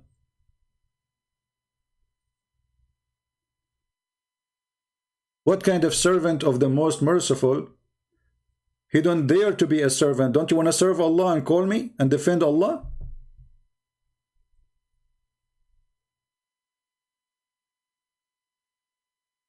I am the agent of the Dajjal. Let us talk about Dajjal then. You see, you are inspiring us to laugh at Muhammad.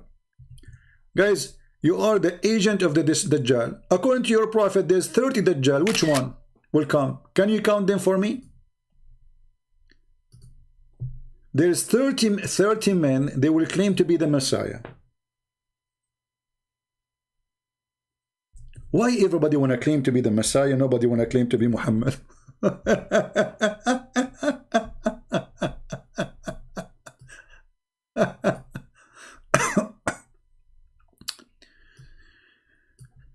a Dajjal will come to the Medina and find the angel guarding it. So Allah willing, neither Dajjal, no plague will enter it. But all of us, we know that Medina have a plague on it, a false prophet. He claimed that no plague can enter the Medina, and Dajjal cannot enter the Medina. Go check right now in the health department of Saudi Arabia about plague in the city of Medina. Is Corona now in Medina? Is Corona now in Mecca? But Muhammad, he promised you that such a disease will not enter. A false prophet, and this is Sahih Bukhari. Don't tell me it's weak.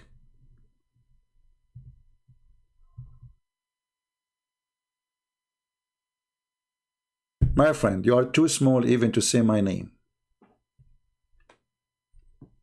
I don't have a mirror in my house because I get scared.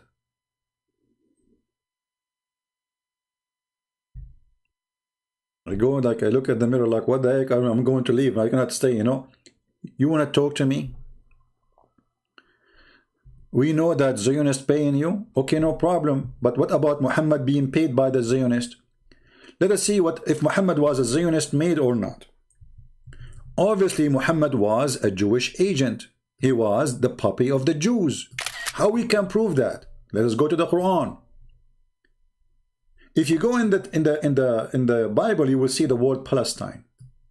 You will not find the word Palestine even once in the Quran. Why? Because the Quran side with the Jews, promised them the Holy Land, ordering them to go and kill everyone who live in it.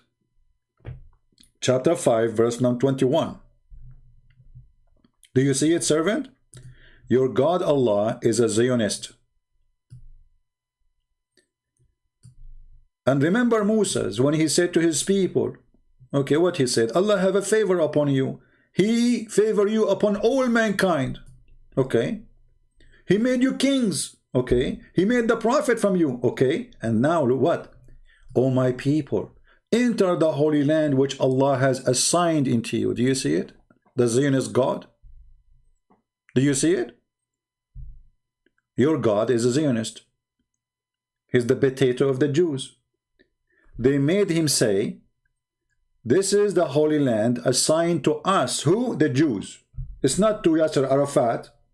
It's not to Hamas. Not even a single time in the Quran, the Arab mentioned in that word, in that place. Not even a single time the Palestinian is mentioned in the Quran. Not even a single time even in the Hadith. What the Quran is saying, that this is the land of the Jews. You like it, you don't like it, do break dance. So you are the servant of Allah who is the servant of the Jews. Isn't it the Quran says that Allah, he favored the Jews over all mankind? Not only mankind, even over the genies. The Jews, not the Arab.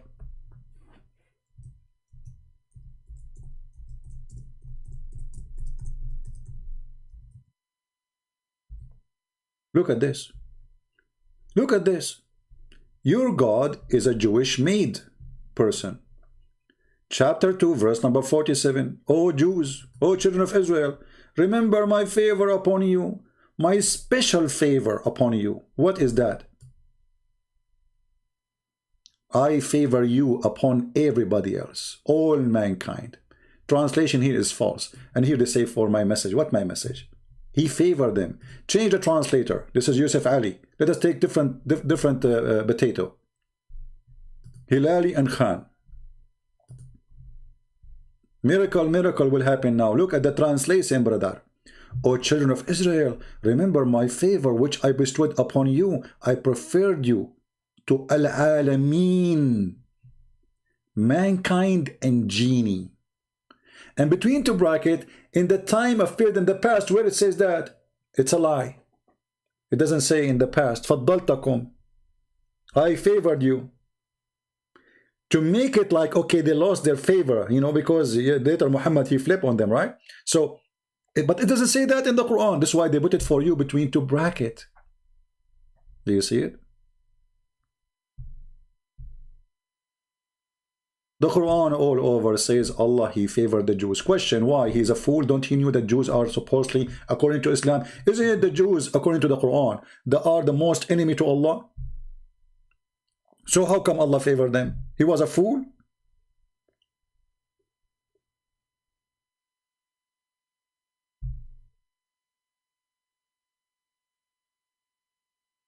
Who's next?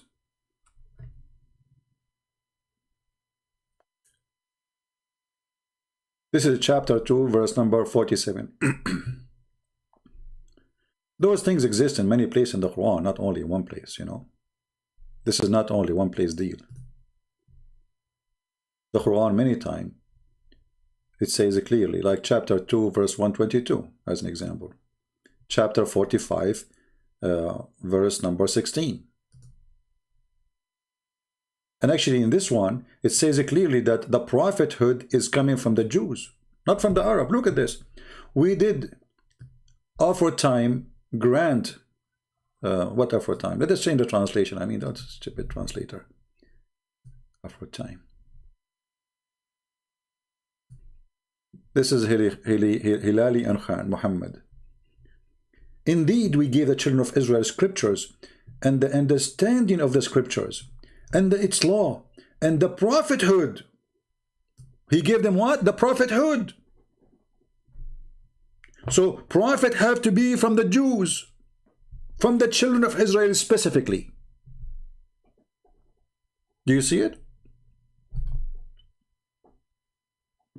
Muslim, do you see it? Chapter 45, verse number 16. The prophethood is from who? From the Jews, not from my people, the Arab. Do you see it? And in the top of that, I preferred you above all mankind and even genie. And then again, between two brackets, making jinns, and for the time and period. Where it says that? Where it says in the verse, period of time? Where it says that? It says here, وَفَضَّلْنَاكُمْ عَلَى الْعَالَمِينَ. فَضَّلْنَاهُمْ عَلَى الْعَالَمِينَ. Where it says, for period of time, coward liars. If you change the translator, you will find that those words disappear. Period of time. They put in two brackets to correct Allah. Allah, this is, you know, people will get confused now. What are you talking about? You favor the Jews? Don't say that. You should say, can't Allah, He says, for a period of time. Why are you adding it? Why you are adding something to the verse it is not there? Because you are a liar. Look, we changed the translation. We did not change the book, just a translator. Both are Muslims. And exalted them above the people of the whole world. Where is the past for a period of time? It's gone.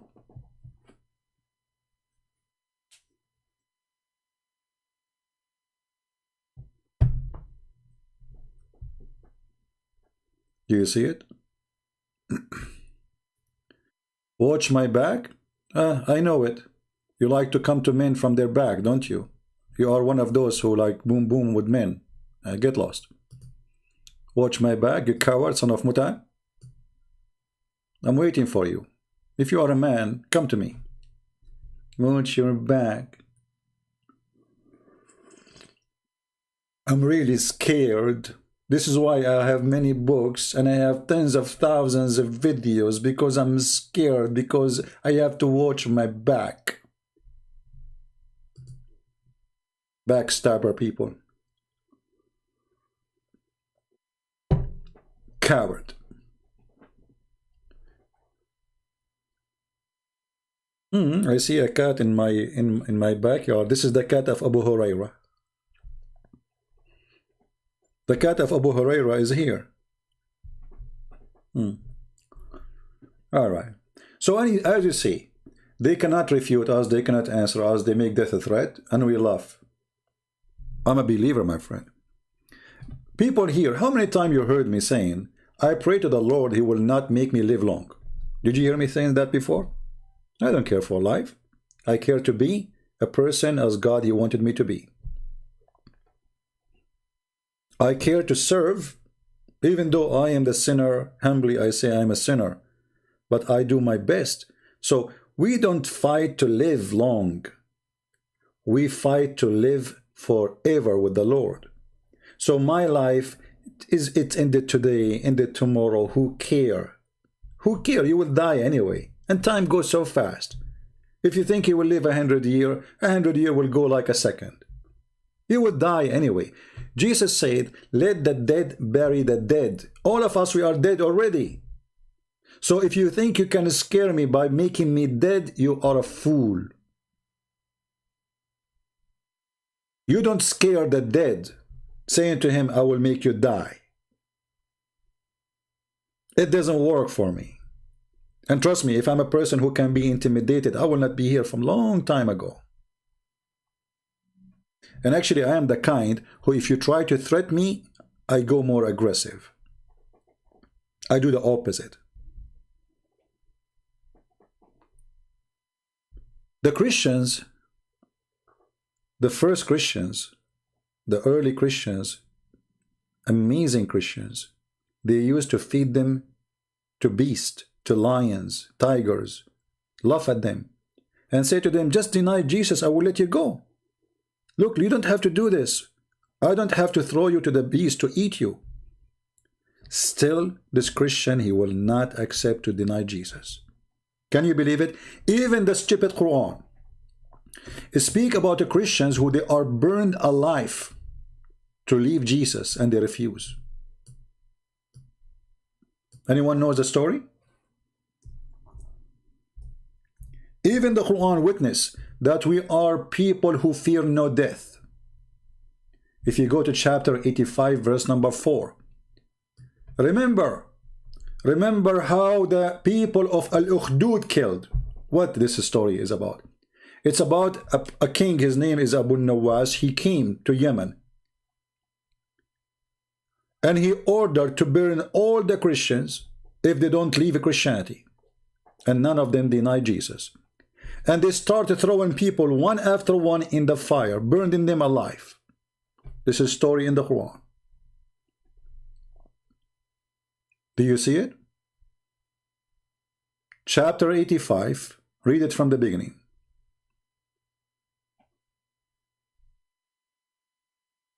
And the Quran calls us believers.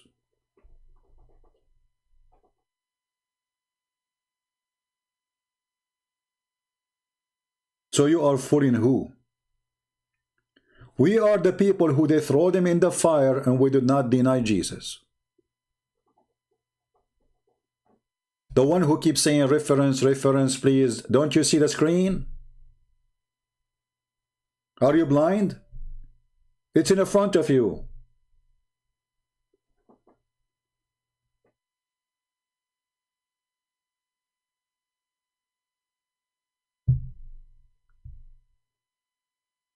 Who is next?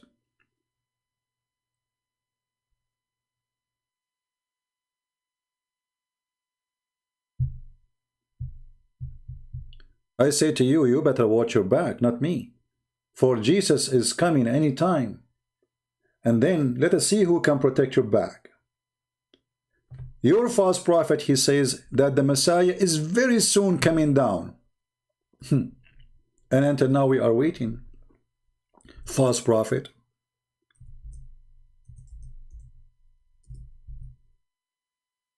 False prophet. Claiming that the Messiah is almost coming down in the corner. He is there. Look, look, look, he is coming. And nothing happened. But you are the one who have to watch back, because my Lord the Messiah is going to descend. And your prophet saying he will descend. Do you know why is that? Because he is in heaven. While your prophet is dead under the ground. And the Muslim, they buried him because he stink, as the hadith say. His stomach was farting. They did not bury him for 3 days. Ibn Abbas, he said, bury your friend, he stink. The hadith says his nails became green and blue. قد أنتن. You buried him because he stink. You thought that he will not stink because Muhammad, he lied to you. He says, we prophet, our body will never be decay. And the Muslims believed him. So did not bury him. Okay, if our body cannot be decay, so why they want to bury him? They should not. And they did not. 3 days. They said to him, Prophet, how our prayer will be displayed in front of you and you will be decayed? He said, oh, we people of a prophethood, our body cannot be consumed. Do you see it? So they bury him because his body consumed. He stink, he lie. Why you don't Muslims open the grave of Muhammad? Let us see what happened to his body. If this is true, his body will be the same as it was in the day he buried, which was a stinky anyway.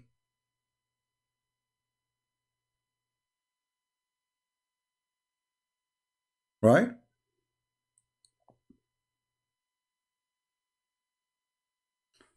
I invite you Muslims to believe in the Messiah. He's the only one can save you. Muhammad is a stinky. He stink, he die, he rotten. And this is written in your books that he smelled bad. He was farting, his belly was going to explode. And they buried him before it's going to explode. Do you know why his body? I mean, this has happened to everybody, by the way. If you are a person and it happened, you die, and they leave you out of the grave for a few days, then your belly will become big. Why? Because the bacteria is going to digest the food you have inside you. And all kind of gas will come. And the gas is not coming out. So your belly will become big. And then you will start farting every few minutes. The gas cannot be held inside you, and the gas will coming out from your anus. So Muhammad, he stink. It says in the hadith, قَدْ رَبَى بَطْنَهُ. Who is a Muslim when I say to me, this is not true? That I'm making things up.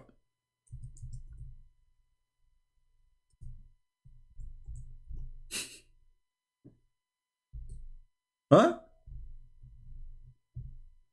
Who want to say that I am lying? You don't dare.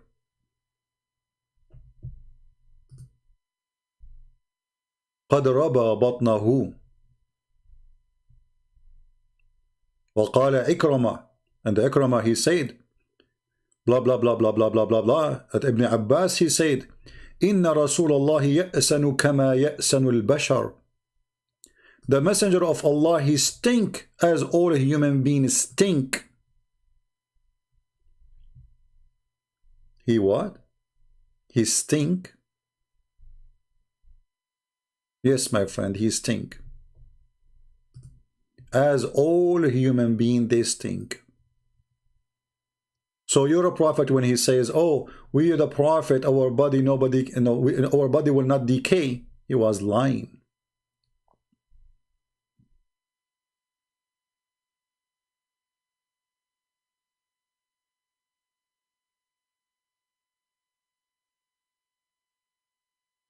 Any Muslim want to take a challenge?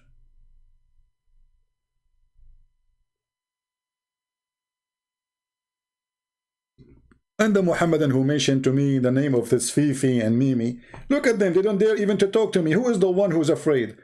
I am willing to call them right now. They are not willing to take my call. So who is the coward? Who is the coward? So don't mention to me names of kids. If they are, if Mimi Hijab, he promised the Muslim to debate me. Where is the debate? I called him. I am the one who called him. He hung up on me more than 6 times, and then in less than 3 minutes, we did not debate. He played a video. Did you say that? Did you say that? Coward. You don't have any person exist in this earth he dare to debate me. And I'm here for it.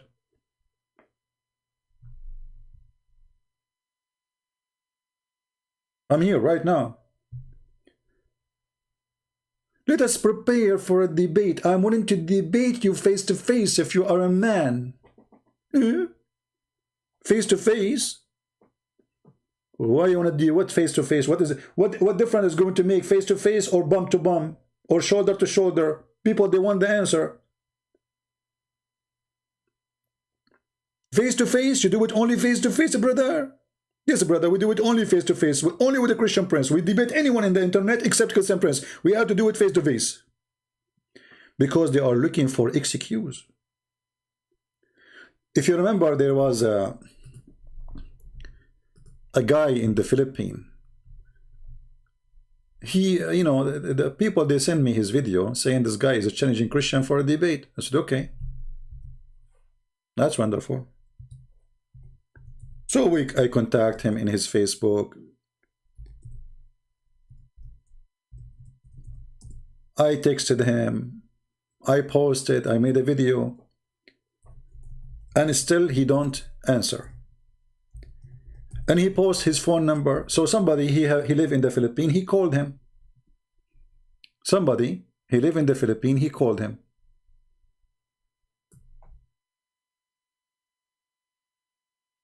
And we spoke to him over the phone. What he said to us, if you see what he said to us, you would die laughing. The same comedy. They knew they are no match. The same as Shabir Ali. He agreed to debate me. Then he bought my book. Then he said to ABN TV, sorry, I'm busy with my PSD. He's busy. I mean, what you can do? The guy is busy. Hello? They are busy. Hello. Let us see where is the story about Rashid in the Sun.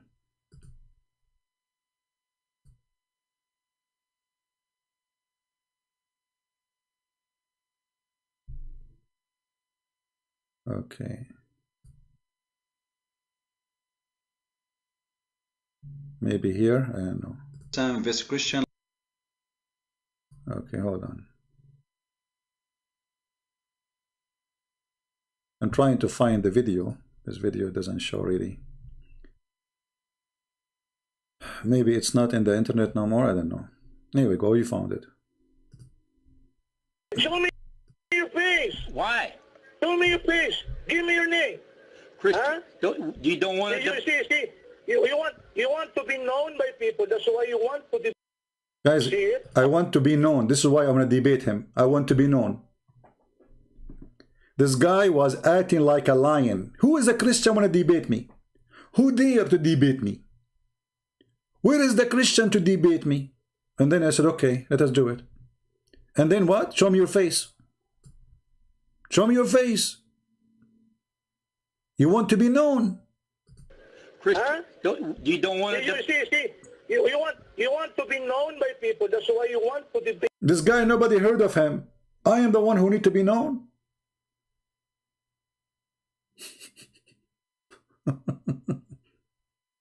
Who are you?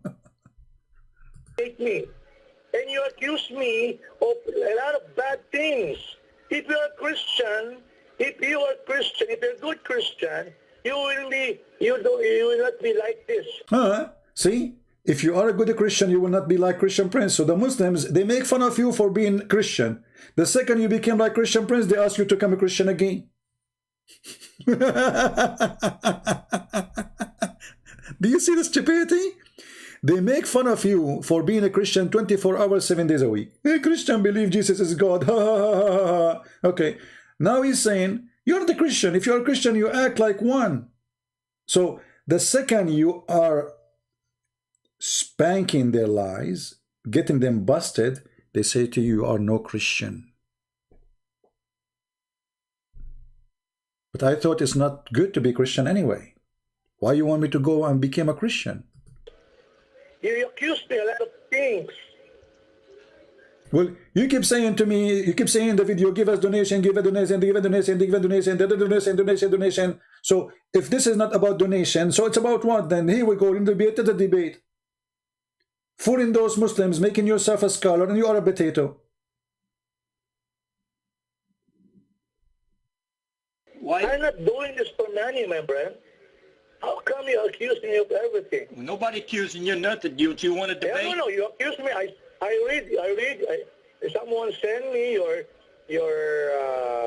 See, he read all my posts challenging him, and yet he don't dare to say I will. Until we call him, we have to call him by phone. And if this guy is not living in the Philippines, he call. I will not be able to go. I don't call people anyway.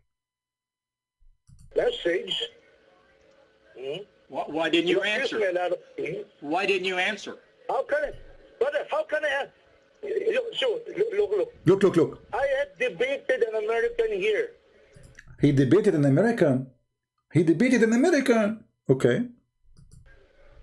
You want to see it? I'm not. I debated a true American. A true American. He debated a true American. A true American. It's a miracle, a true American. You believe it? Why you debate a true American? You want to debate me? Explain. Born American. Unlike you, you're not American. Because you have an accent. What is He will not debate me because I'm not a true American. I have an accent. I mean, that's logical. I mean, they debated a true American. Like, those people, they are possessed with white men. They think they are coming from the sky. A true American. Someone look like Donald Trump. You are not your Donald Trump. You have accent. Actually, he's scared of me because I have accent, because I am an Arab. He's terrified. Well, why don't you want to debate Christian Prince? I will debate you. My condition is I want You have condition. Okay, what the condition? to see your ugly face first. I want to see your ugly face first. I want to see what? Your ugly face first. I want to see your name. I want to know your name. We will arrange everything. I debated. There are at least 3 times I have experience in Paltalk. Okay? Good experience. Well, calling you on the phone. Let us debate over the phone. We forget about Paltalk. Anyway, a bunch of kids. No, he knew that the caller is not. And then I speak to him too. He's a coward. Anyway, potatoes. So my friends, all of them, they have the same excuse. But the real excuse is Islam is invalid. Islam is so silly. If you are a person who know nothing about Islam, they will be lining up to debate you. They will be fighting over debating you. They will be like in competition who want to debate you, who want to talk to you. Especially if you are a girl and you have a good looking face. Man, the Muslims will be dying to debate you. And they will say to you, add me. Do you have Viber? Do you have WhatsApp? Huh? I'm going to debate you.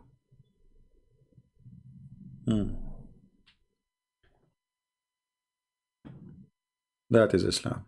So anyway, my friend, they cannot debate us for a very simple reason. Not because of me, but because we have the truth, and the truth is Jesus. When you want to debate a cult, the first thing you need to do before you go to war with the devil, what do? You don't go and say, devil, hey, I want to fight you. You have to be ready. You have to prepare yourself. You have to be armed. So you have to be armed by 2 things. Knowing your religion, your belief, if it's a religion, it doesn't matter what religion is you are believe in. And if you are a Christian, knowing the truth, which is Jesus. Knowing how to refute them about the Bible, all their lies. So you have to educate yourself very well about the Bible, and then you read about their stupid cult. You don't go, this is why they debate those American, he called them true American, who know nothing about Islam. So he go on the stage, he didn't know what to say about Islam, nothing. This is why he was debating only this kind of people. When he debated an Arab Christian for the first time, that Christian, he demolished him. And they scheduled 2 debates. The second debate, he ran away. He did not show up. The guy, he come to the stage, hundreds of people waiting, and did not show up. And this is what we are doing here. We are arming you with knowledge. So I hope people are taking reference, saving them, organizing them. Open your document, save link, save comment, save notes, so you can educate yourself.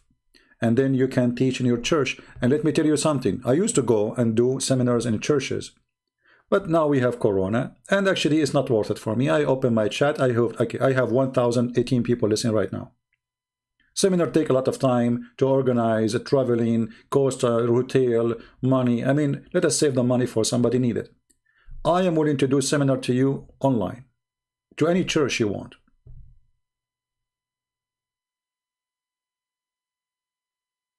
Even if it's a smaller group, especially if they are people who they are teaching in the church, which means they are priests or they are ministers. I will be happy to teach them. I will make a special class online, blocked one for those people, so we can educate them about how to refute this garbage.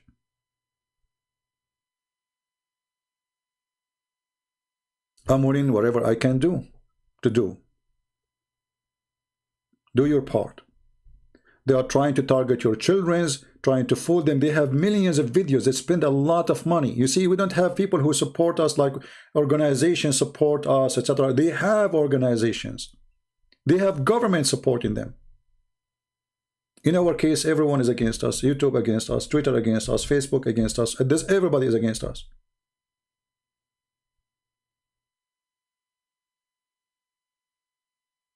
But it doesn't matter who is against me if the Lord is with me. Always we are victorious, for we have Him in our side. So we don't worry about who do agree with us, who don't agree. Even sometimes there's people who claim to be Christian. They say to you, you are not being gentle to the Muslims. You are, you are being rude. What kind of a Christian those Christians are? Don't you know that Jesus, He called hypocrites? Don't you know that Jesus, He called liars?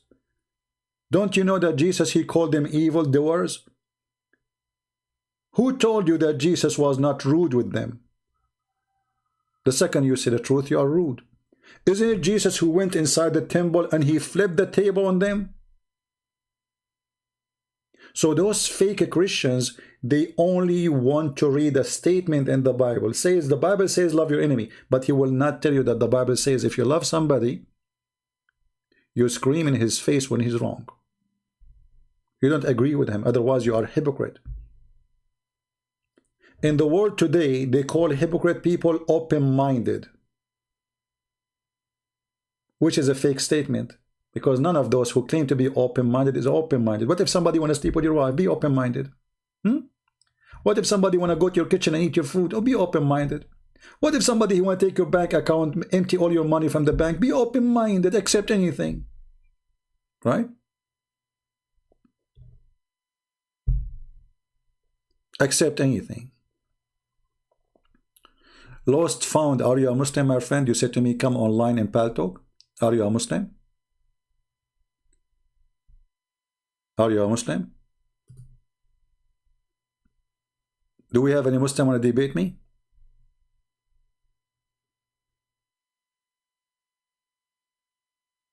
Anyone?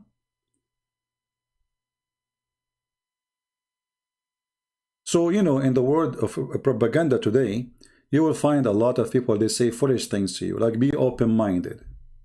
What open-minded? Nobody in this world, you know, like, I don't want to talk about politics, but, you know, they say to you, like, okay, open the borders. But those themselves who would say open the borders, they have fence around their house.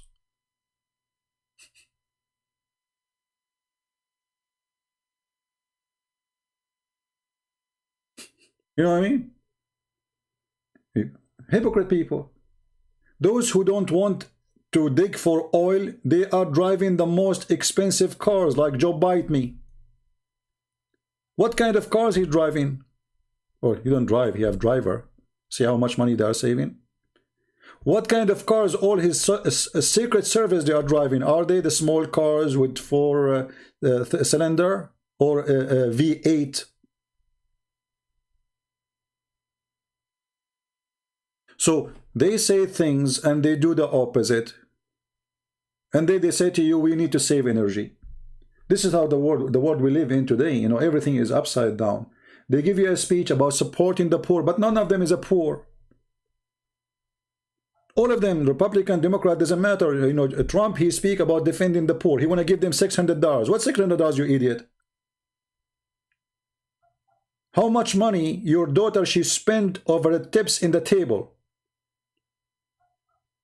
$600, and now they want to make it 2,000. What 2,000 would do? Hypocrites.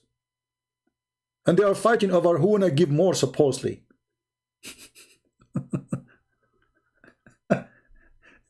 And we wanna give you health insurance, and nobody have health insurance. I will give you Obamacare, but Obamacare is very expensive. It's more expensive than before. So the world today, I'm talking about America, but this goes to every country in the world. You have leaders, you have liars, you have TV stations, you have lies is all over. Doesn't matter where you go. Somebody is lying to somebody. And they claim to be decent.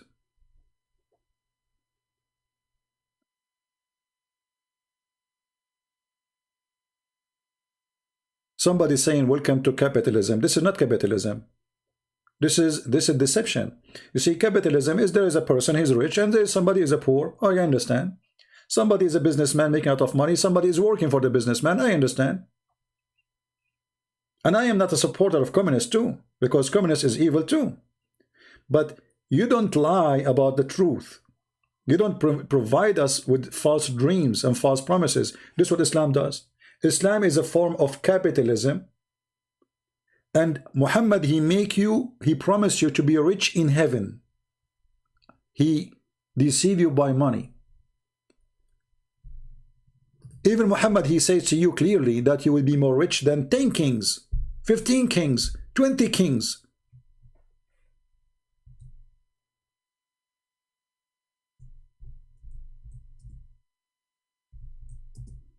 Let me show you the hadith.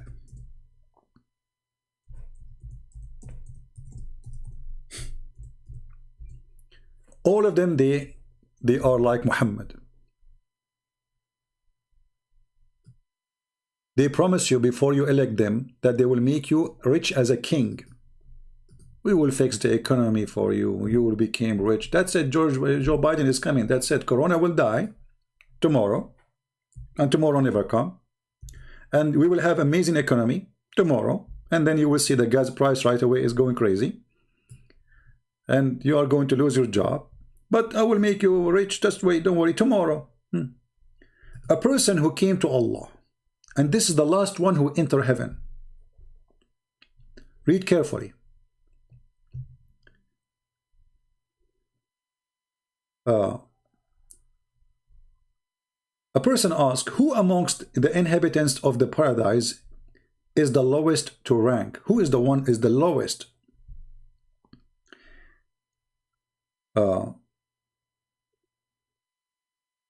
What Allah he will say? Here Muhammad is talking about a conversation. He said, Allah he said, it would be a person who admitted into paradise the last of among those who receiving the paradise. So the last one who enter paradise. The last one in the list. And would say to him, enter paradise. He would say, oh my Lord, how should I enter? While the people, they settled already, they took all the palaces and places. I will be homeless. There's place for me.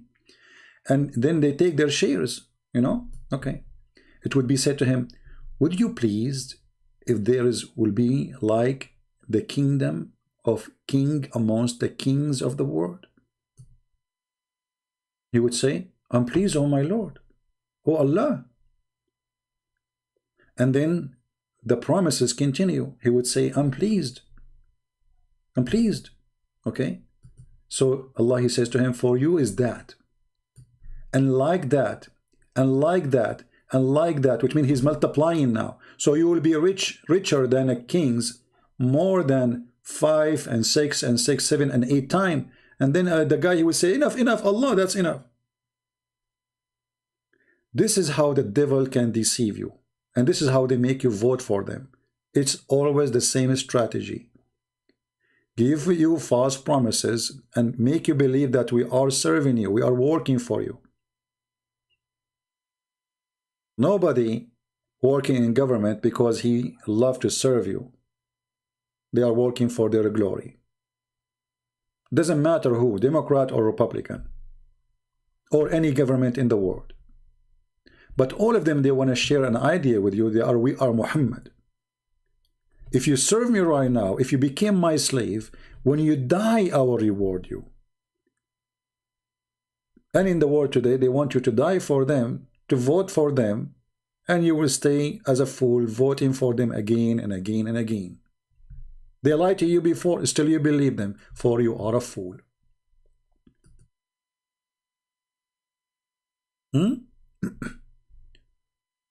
That is the truth. Henry, he want to call me. Who is this Henry? Are you a Muslim, Henry? Muhammad Saeed, call Christian Prince. Okay.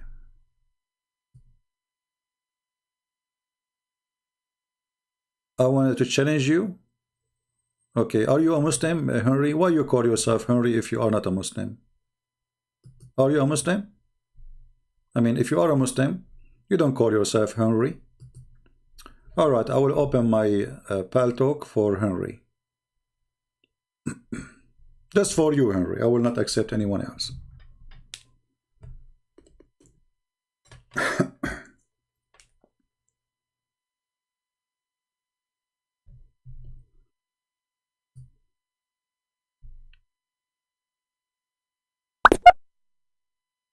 Text me, Henry.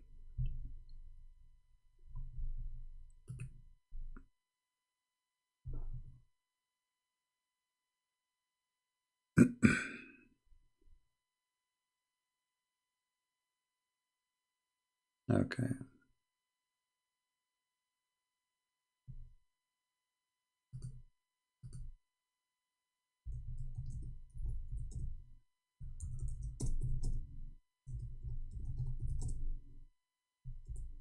Text me, Henry. I'm waiting for you. You see, you made me come online, etc. I'm waiting for you.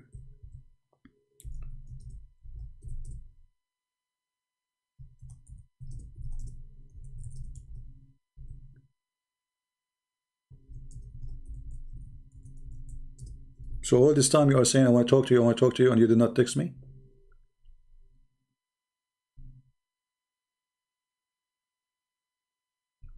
I'm waiting. I will give you just a few minutes. If you don't text me, then you are just a kid.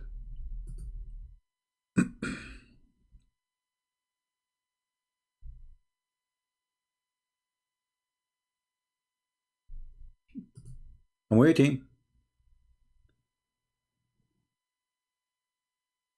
Just text me, say I'm Henry, and I will call you immediately.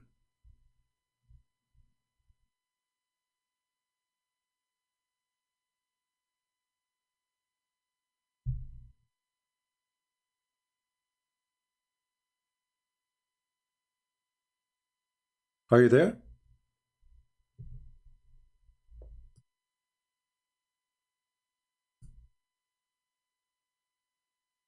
Okay, we'll give him a few minutes. So many false liars, they are exist, and they have, and there is many form of religion in this world today. It can be politics, it can be you know, parties, it can be many things, but all of them, they do the same. They use the poor, and after they use you, they chew you, and they spit you out when there's no need of you. Before election, all of them, they come to you, they shake hands with you, suddenly they are, you know, down to earth, you know, but after that you don't see them. After that you dream to see them.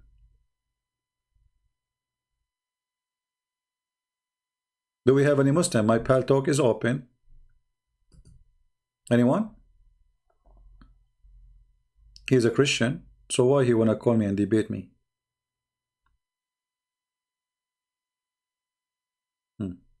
All right, let us then log off of pal talk.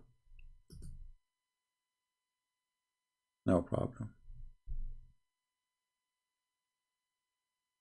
All right, so guys, thank you very much. I've been here for long enough, and don't forget to download the video. As you know, we don't keep our videos for long, so this video will be taken down very soon, maybe a few hours. I will leave it maybe for until night time, my time, which means maybe 8 hours from now, to give you enough time to download it, share it with your friends, and please don't forget to subscribe to those who download my videos and put them in their channels, because this is how you can find my videos which I deleted. All right, If you look at my channels, this is not, by the way, this is not even my official channel. This is just one of them. That's why I have a small numbers of subscribers. But doesn't matter really. Wherever I go, I open the channel, we will have a lot of people watching.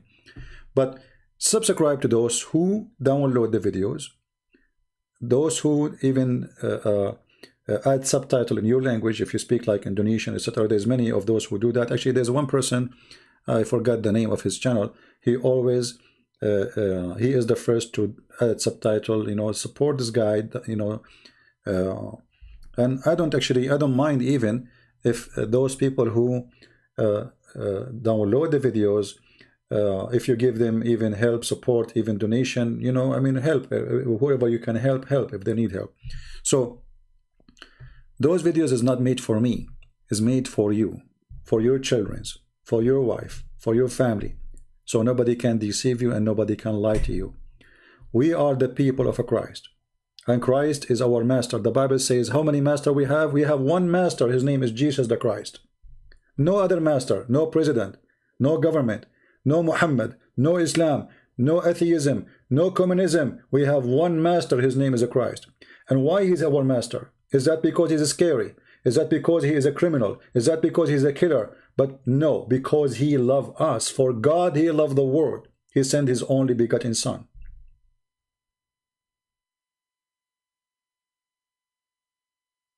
We belong to him,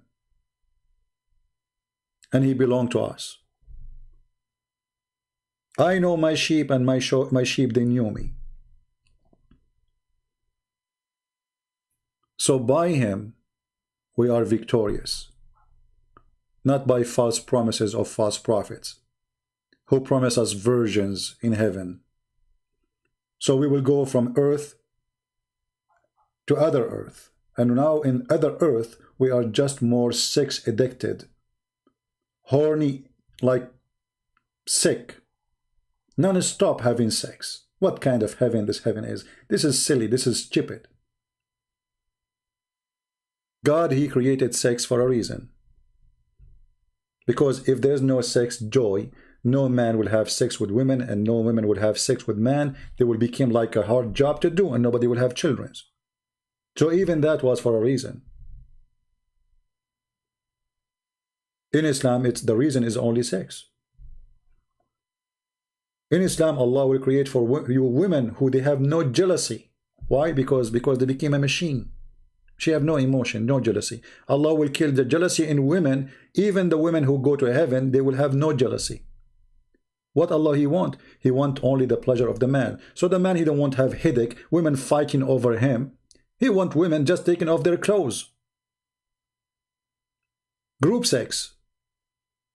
Thousands and thousands of women around you having sex with you. And Muhammad, he promised them that each time you have sex with the women, your orgasm will be 70 years. 70 years. Orgasm. How sick. And if you have 72 women, only, not 80,000, because 70, the 70 number is for the lowest Muslim. This is the lowest. So if you have 70, and each one of them, or 72, and each one of them, you will have 70 years orgasm with her. 70 years orgasm? What does that mean? That's mean that the woman number 72, in order to sleep with her, she have to wait for 5,040 years until her turn come. So if your husband, he slept with you today, you have to wait for 5,040 years, and we did not count the time of sex, we count only the time of orgasm. Who in the world want to believe in such a garbage? 5,040 years you are waiting for your turn? 5,000 years? 70 years orgasm?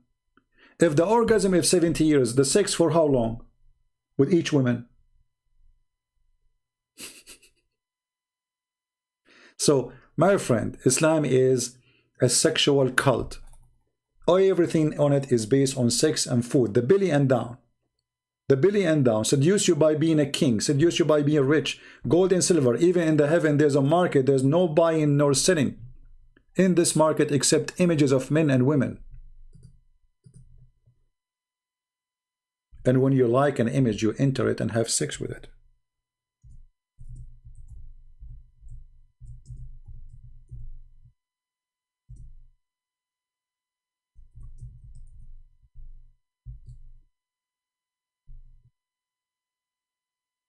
Muhammad, he said, and we will finish our video with this. And again, we said we will make short video. This is how short my videos are. Very embarrassing, isn't it?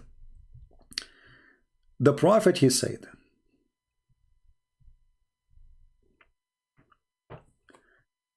in the heaven, there is images. There's a market of images.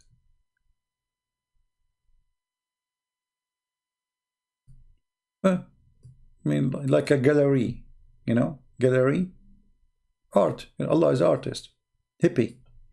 Indeed, in paradise, there is a market which there is no buying nor selling except for images of men and women.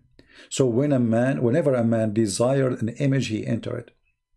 Muhammad even promised you to be a homosexual. So in the heaven, there is images of what? Men and women. The customers are what? Are men. So the man, whoever a man, he liked the image, which is images of men and women, he entered to have sex with it. This is religion. This is a religion. Virtual sex magazine. Images of men and women. You go, they open, you give you a magazine.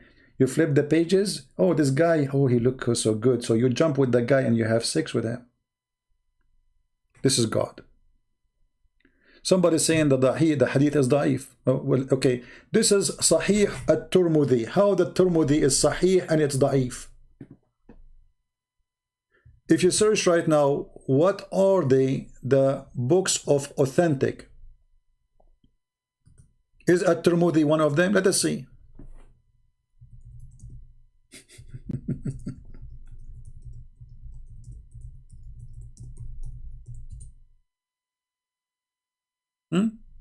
Here we go. I just searched in Google. Just do, you can do the same. Kutub as-Sitta, the 6 authentic books. Sahih al-Bukhari, Sahih Muslim, Sunan Abi Dawood, at-Tirmidhi. You see at-Tirmidhi? Look. Here we go. They have 6 authentic books. They call it authentic. So it's authentic when they want. It's not authentic when they want. Is it authentic or it's not? Ask Imam.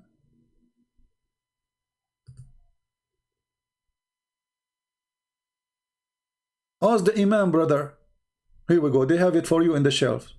Sahih al-Bukhari, Sahih Muslim, Abi Dawood, An-Nisa'i, Ibn Majah. Where is it, Tirmidhi? Where is the 6? Ah, here we go. At-Tirmidhi, we miss it. Here we go. You see it? So when they put there the word da'if, we laugh. I mean, is it da'if really? What da'if? Anything is embarrassing is da'if. Anything will expose their cult, they call it da'if. And da'if is accepted anyway. That's why it's called da'if. It have a rank. There's a Muslim sheikh. He's a funny sheikh, you know. His name is Hamza. He said there is an attack these days on da'if hadith.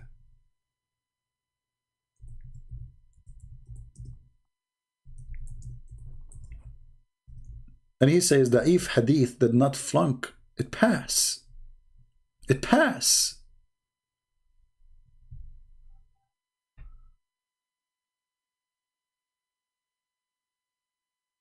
It what? It passed.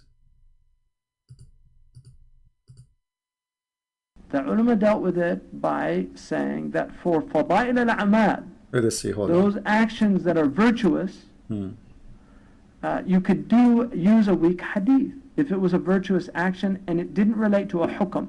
In aqidah, the opinion of the Ash'ari and the Maturidi is the And here is explaining to you how confused the Muslims are, you know. But at the end of the day, he will say to you that the weak hadith is it pass. They don't. And so this argument against the weak hadith is a weak argument. And that is why Imam al-Awza'i, they don't. And Nur al-Muhammadi, which is a ahad hadith, is not used in Aqidah. Oh boy. Or the hadith that تُعْرَضَ عَلَيَّ أَعْمَالُكُمْ or أَعْمَالُ أُمَّتِي in al-Bazar, which is a sahih hadith. So the ulama don't reject weak hadith. They don't. And so this argument against the weak hadith is a weak argument. The argument against weak hadith is a weak argument. Remember that. The argument against weak hadith is a weak argument. And that is why Imam al-Awza'i, who's one of the great imams of the ummah, who was as learned as the four imams. Anyway, and then he said to you that the weak hadith did not flunk. It passed. It passed, my friend. This is why it's called weak. Karihahu, like, you know, let us move where. I mean, this video is long. You know, again, it's based on the hadith of Yasin. It's you know, that Yasin is, you get the intention of what you read it for. So if you read it with a niyyah, then it has that blessing. Oh, hold on. Hold on. Look, this guy is saying you are taking his lecturer out of context. Some sheikh, they said there are only 500 mutawatir hadith, and he said mutawatir are certain. Who care about this? He just said to you, still you have to accept the weak hadith, if it's mutawatir or not.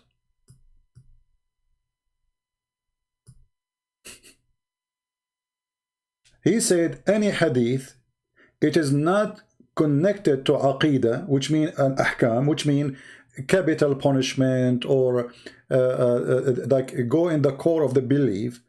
It doesn't matter even if it's a weak, you have to take it. This is why it's called weak, because it passed.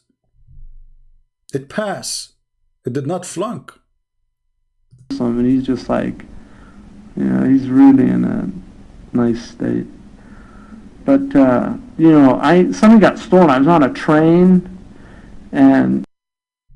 As an example, you Muslim, you quote for us a hadith that your prophet, he said that in the last sermon, there is no white, no black. Are you there, Abbas? Can you show me the reference? The authentic reference? Can you show me the authentic reference?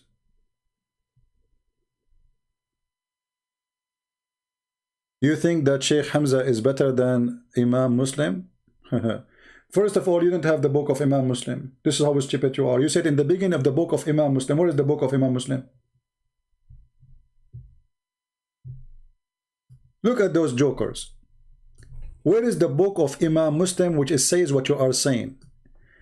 The books you have today, they claim that the student of Imam Muslim and the student of Al-Bukhari, they are writing about them. Those are not their books. You don't have Al-Bukhari. You don't have Muslim. Do you? Who wrote those books?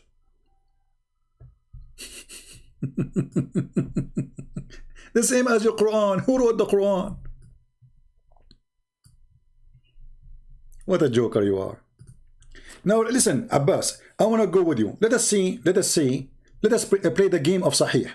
Guys, Abbas, he just said he accepts only Sahih Hadith. You challenge me to prove it? That Muhammad body stink? Okay, let us see. Hold on. Oh, guys, he challenged me. No problem. All right.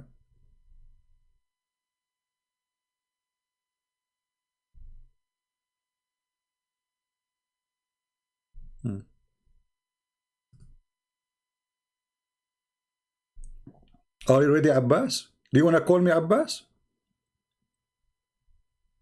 Do you like to call me? I will have it for you ready in a second. I challenge you to show me that the Prophet he's thinking. Look like right away he changed the topic. We were talking about Sahih Hadith and weak Hadith, right? No problem.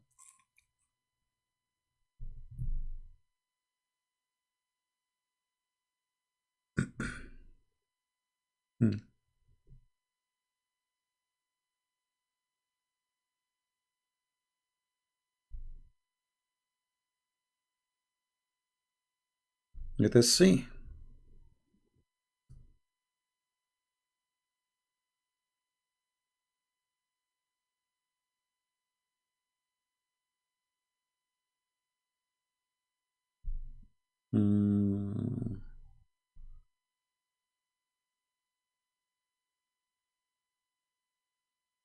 I'm just searching for authentic websites, so we don't, you know, I mean, Islamic website, not just.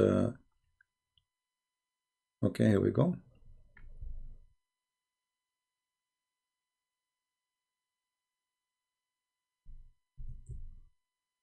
All right. Abbas, do you want to call me?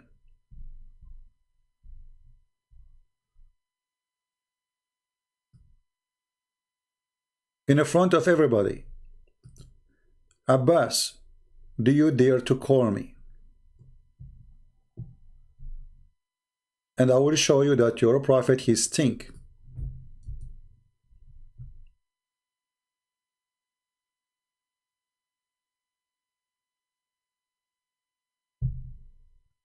Are you there, Abbas?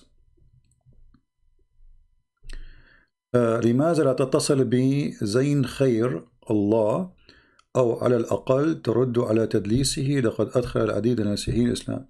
My friend, those people, they are, I don't know if this is true or not.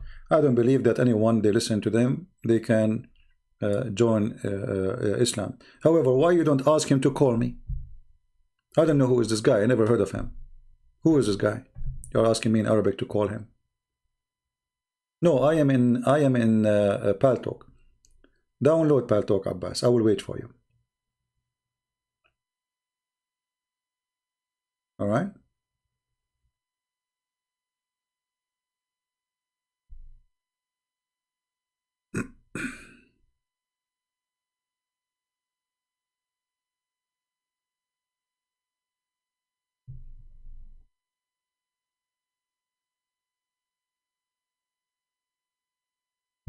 I'm waiting for you.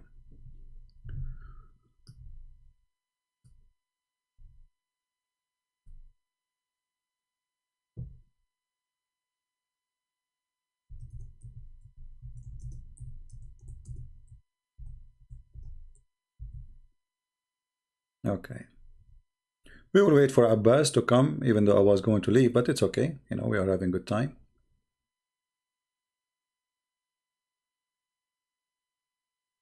And let us see.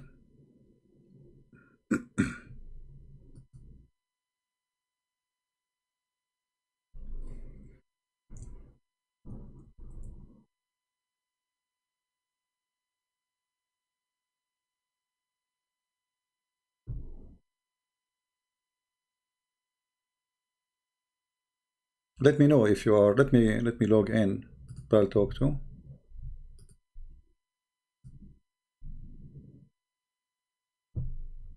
Text me, Abbas, when you are ready, my friend.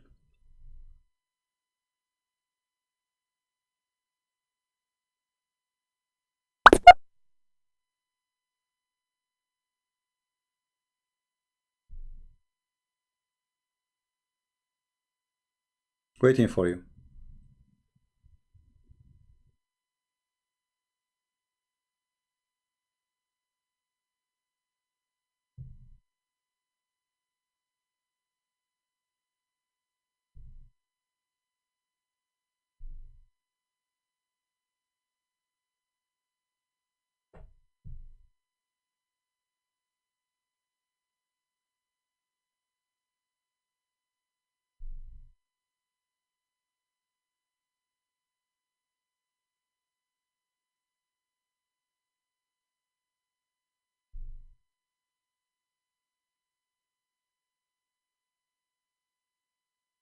Are you coming?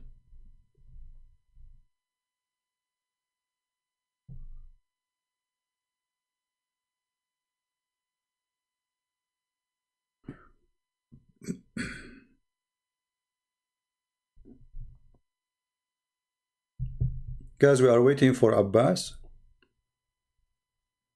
You cannot download Paltalk at the moment.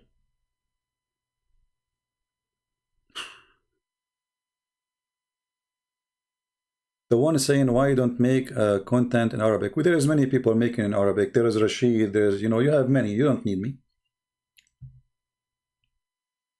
All right. Well, let us see how and who said that Muhammad, he stink.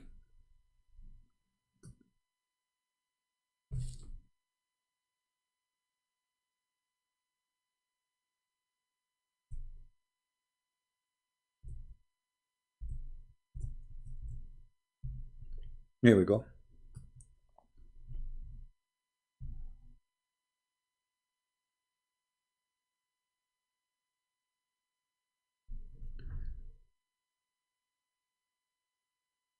This is the hadith.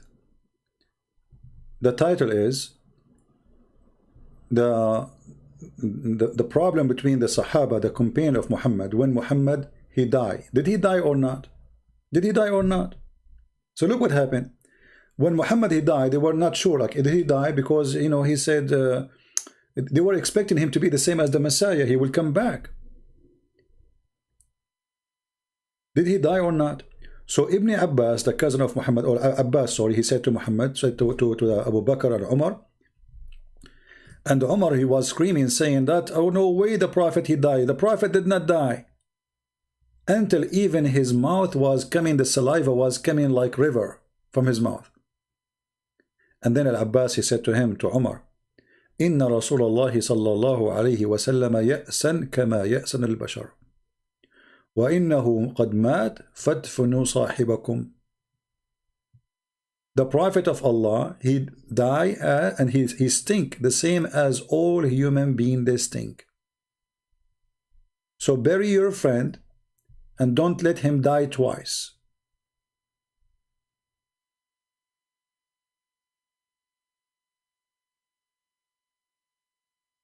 Who is a Muslim will say, I don't believe in this, and this is a fabrication.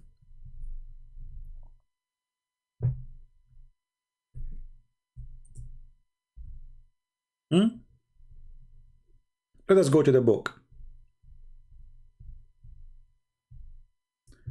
المنتظم في تاريخ الملوك والأمم. And we can find the same, you know, reference, I mean, in many places, not only one book. This is all over. What about Muhammad? He stink in different book. By the Imam al-Dhahabi, the golden Imam. Siyaru A'lam al-Nubala, volume number 9, page number 160. Read carefully. It says, Abu Bakr, he came to the Messenger of Allah after his death, and he sat in the top of him, like, you know, hugging him, etc. And he started kissing him, saying, by my father and my mother, which means I will sacrifice my mother and father for you. What a lovely your death and your life and your death. And then Al-Bahi said, وَكَانَ قَدْ تُرِكَ يَوْمًا وَلَيْلًا. And they left him there, with me Muhammad, a day and a night, حَتَّى رَبَى بَطْنَهُ وَانْثَنَتْ خُنْصُرًا, until his belly became big and his fingers, they shrink. When somebody, he die, his fingers, he will close his fingers, you know. Let us translate.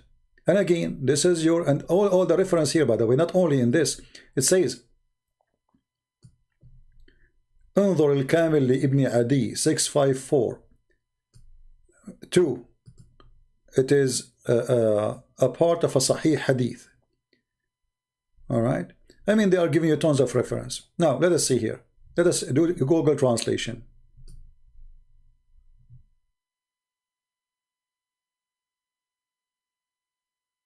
Actually, let us do Google translation here. Don't have to go to Google translation. Here we go. So, Abu Bakr as-Siddiq, he came to the Prophet Allah pray on him and salute him after his death, and he was grateful to him. So he kissed him and said, you know, like, I sacrifice my father and my mother for you. Your life in death and life, death or life, it's good. It was good for us. And then he said, Al-Bahi said, the Prophet, he was left for 1 day and 1 night until his stomach was rubbed and his pinky bent. Are you there, Abbas?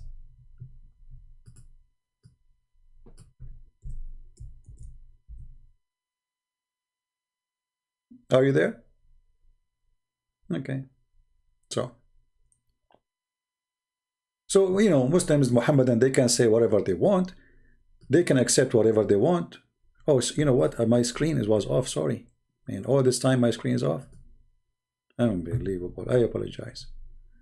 Let us go back. I thought my screen is on. Sorry for that. Okay. This is the biography of the nobles. A'lam al-Nubala. Volume number 9, page number 160. And this is Google translation. I thought my screen was on. I apologize. And here we go. It's in front of you. It says here, they left him, they left the Prophet 1 day and 1 night until his stomach became big. His belly, Rabba batnahu, became like a hill, like a mountain. And his pinky pent, his fingers, they pent. And this is what happened normally for people who they start decay. In different story, his nails became a green and blue.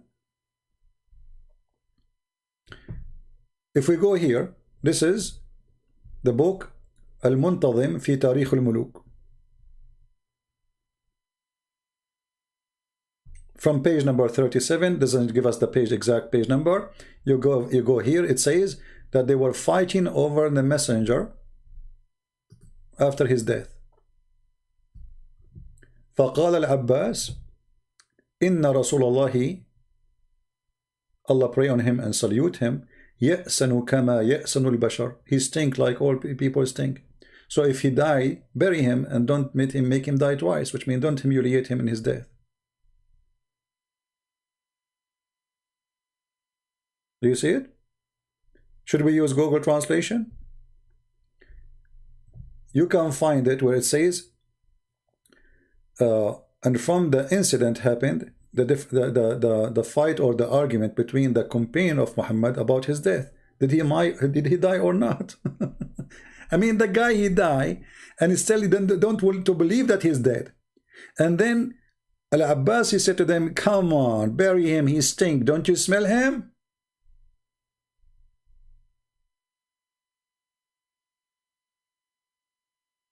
Don't you smell him? And then Abu Bakr, he said, the one who used to worship Muhammad, he died. The one who worshiped Allah did not die. This is the story in front of you here.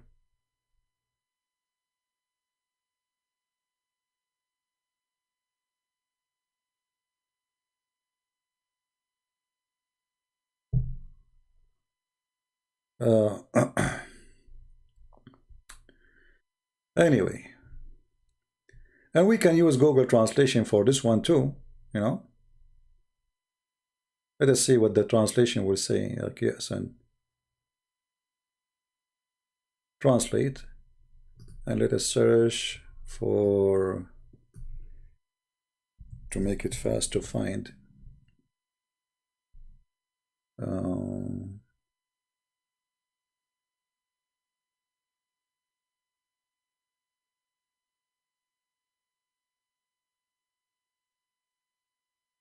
Okay, his companion, when he died. Okay, here we go. So he says, should I say here, that he stink? Let us see the translation. Let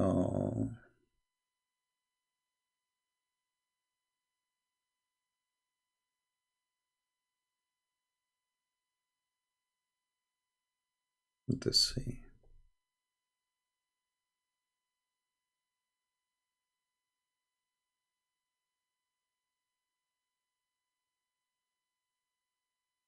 Where is Al-Abbas? Here we go. Al-Abbas, he said to him, the messenger of Allah, Allah pray on him and salute him, he died. Okay, he died. So bury your friend. If he will die, his death is to death. Where is the word stink?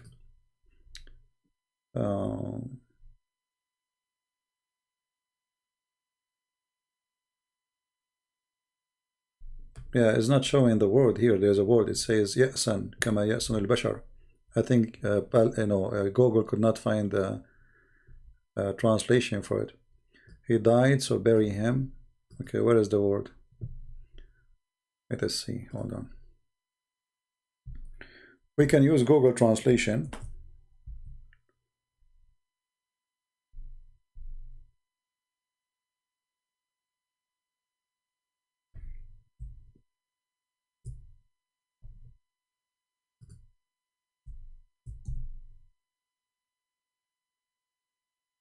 Let us do this.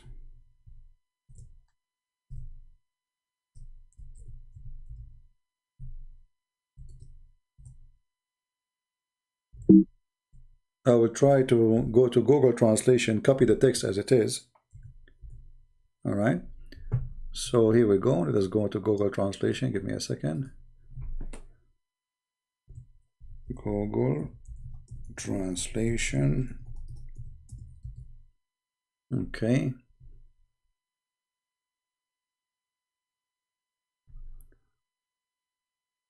This is Google Translation. We will take the sentence as it is, because for some reason it's not coming in the full page translation. So Al-Abbas, he said the following. I will take it and translate as it is, the whole sentence, the whole statement of Al-Abbas. Okay.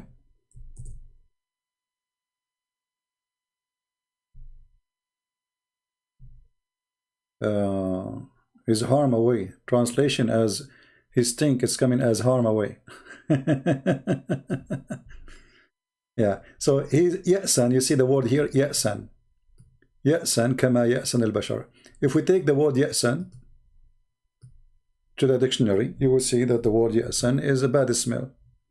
Actually, we can copy it and see if we can find it in the English translation for the hadith. Let us see. Then you will see that asina is coming from the word stink. Let us see. Yes, and this is غير asin. You see, غير asin, not dirty. So asin is something filthy, something dirty, something stinky. Where it says,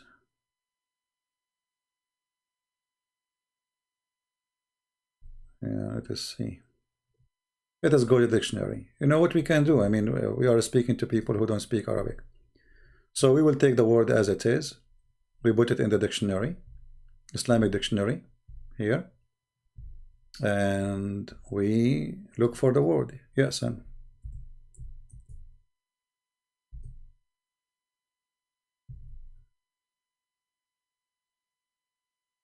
polluted, pollution.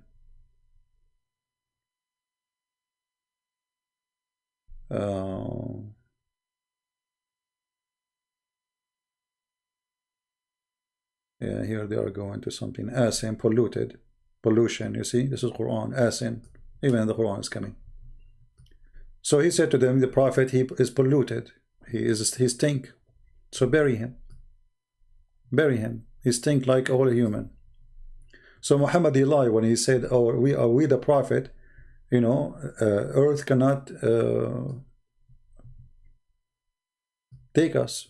Our bodies will not be decayed. And this is Sahih Hadith.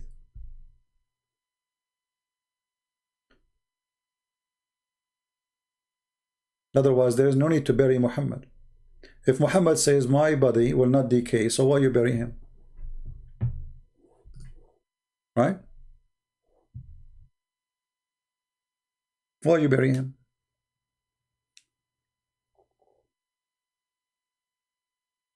His body will not be decayed. There's no reason to bury him. And you see, remember, we are showing you your Islamic reference. And then when the Muslims, they start to deny them, I mean, how those are references are published in your library and they are taught in your Islamic schools all those years and nobody opposed them. Now they are bad reference? Because it's embarrassing? Now it's bad? Because if it's bad, then why is there? You should not have it. Nobody should write something bad. Why the Muslim, they want to copy a lie about Muhammad generation after generation after generation? And you put it in books, they call them books of scholars. But because today we are asking questions, they have no answer for it. The easiest way is to say, we refuse this story. Right? This is the easiest way. We deny it. We say this is a lie. Like now Abbas, he says he don't accept weak hadith. If we show Abbas a strong hadith, he will accept it? No. He will not. And we can prove it so easy. Abbas, do you accept strong hadith? Do you accept authentic hadith? Just wait to the answer. It's not Sahih hadith. Okay, I will go with you. I will go with you. Let us go with this game, guys. Sahih, Abbas saying, making a statement. So Abbas, he is saying this is not Sahih hadith. Okay, Abbas, do you accept Sahih hadith? Okay, hold on. I'm taking a selfie for you. Smile, Abbas.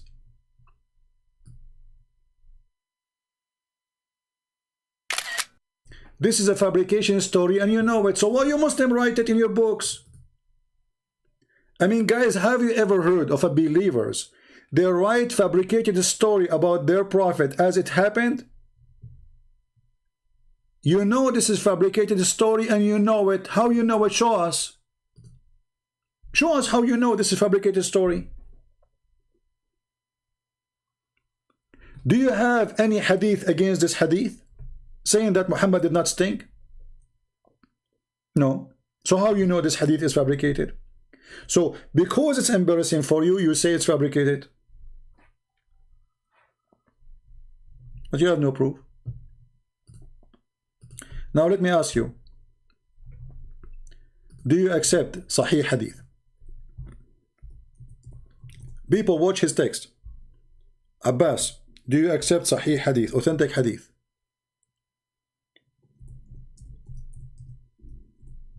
Say yes, because in a second we will see your hypocrisy.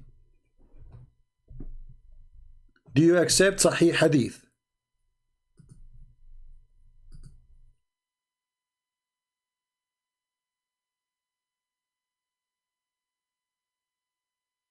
You see, the gospel, the one you call it gospel, we don't call it gospel. It's you who call it the book of hadith. You see the stupidity here? You are mentioning to me a book we don't agree upon. What does have to do with this? All of us, not a single Christian, agree upon those things. So you Muslims agree about those books all those centuries and now you deny them. Now I'm asking you, be a man. Do you accept authentic hadith? Say yes. Because either you are fighting a real fight, you accept what is real, or you don't.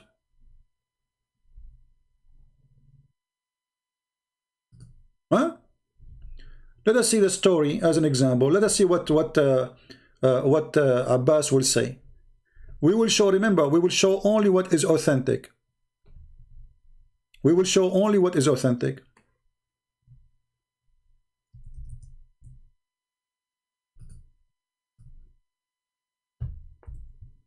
Which means authentic according to Abbas.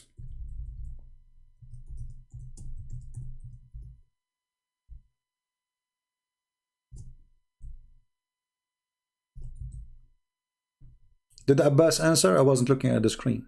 Did he answer about if he accept the hadith, Sahih hadith? He did not accept yet. Did he say yes, I accept? Abbas, are you there? I'm waiting for you. Do you accept Sahih hadith? My friend, help me, my friend. Otherwise you are being hypocrite. You are fighting for Sahih hadith. Do you accept Sahih hadith or not? You keep saying this is not authentic, this is not authentic. So now if we show you the authentic, do you accept them? Say yes or no.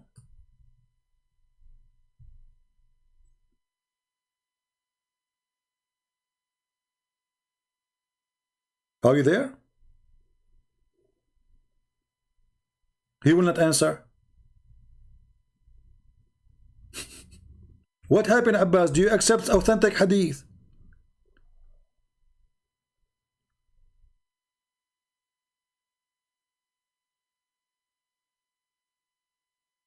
He said yes. Okay. He said yes. Where is the? Say it to me again. You Christians have written multiple gospel. That's a lie. You see, we Christian, we did not try multiple gospel. You are a liar, and this is why we rejected them. Otherwise, what we wrote, we will accept. It's us. We wrote them, right? You are saying. So you are a liar. That's number two. Number one. Number two. Now you said you accept Sahih Hadith. Here we go. Do you accept this one? That the Prophet was bewitched.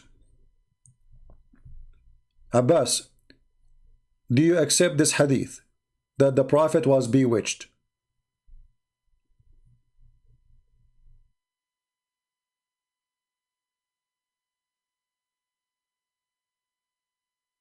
The answer, you have to say yes. This is authentic. This is Sahih Bukhari. So now what we learned, that the Prophet, he is a person who is an illusionate, whatever you want to call it, illusionate. He imagined things happening. So Abbas, do you accept this or not?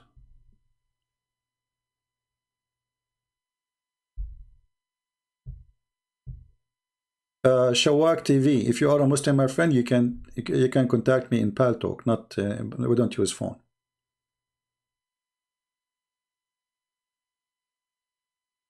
Abbas did not say he accept. So what is the drama about Sahih and not Sahih?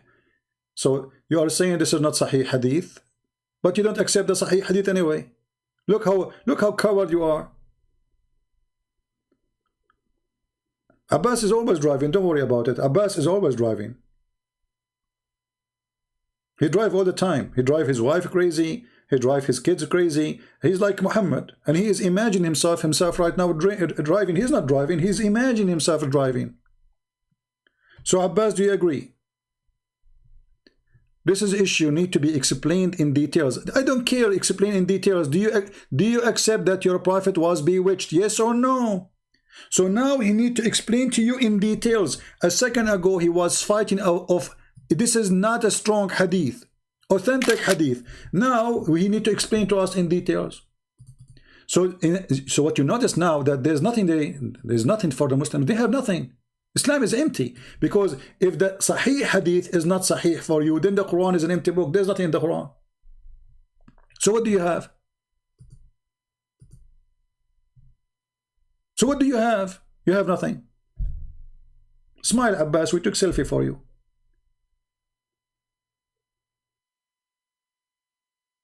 So what is Sahih when they want. What is Sahih is weak when they want. What is Sahih is accepted when they want. What is Sahih, the same hadith.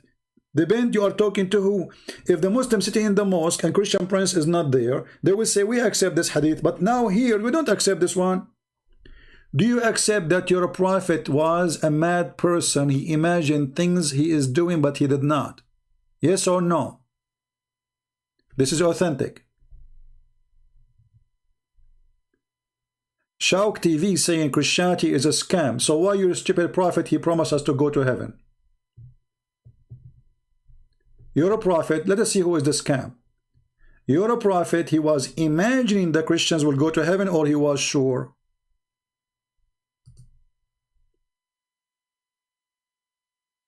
This hadith is false. Guys, look. This hadith is false, but this is Sahih. Look, my screen is full of selfie. Look. Unbelievable. This hadith is false. Prove it. Abbas, you are a coward and you are a liar. Stop your car in the side of the way and stop lying and call me. Show me the proof that Sahih al-Bukhari is lying. Because Allah, He promised to protect Muhammad. So Muhammad is false then. So what you just admitted, that if this hadith is true, Muhammad is a false prophet. Thank you very much. But this is authentic hadith.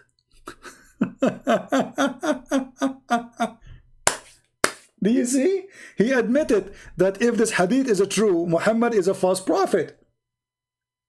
But this is authentic hadith.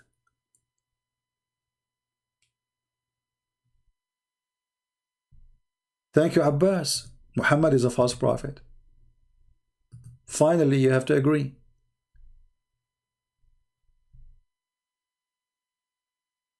And look what Aisha, she said in different hadith, which is Sahih too. This is Sahih al-Bukhari. There is no need to even to say Sahih. Here we go. Al-Bukhari. The Prophet, he imagined himself having boom, boom, but in fact he did not. So what Abbas will say? This hadith is rejected. Why? Because if this is true, the Prophet is a false prophet. Do you see it? This is what you just said. If this hadith is true, Muhammad is a false prophet. So his wife is lying about him too? And al-Bukhari is lying about him too? And you Muslim consider this as a Sahih hadith, lying about him too?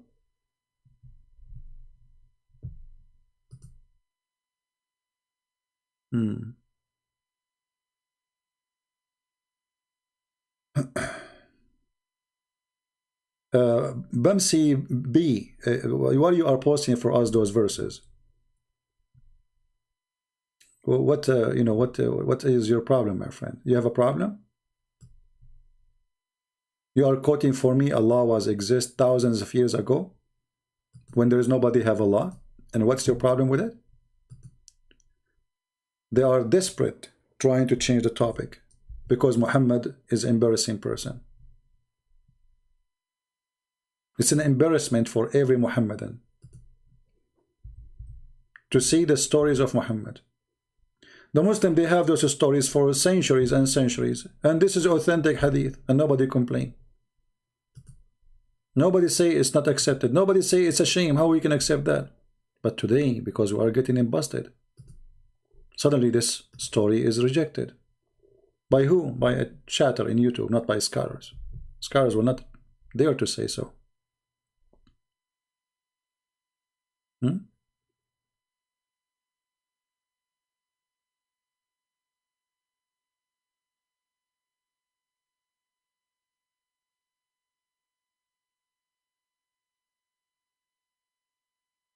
Any Muhammadan?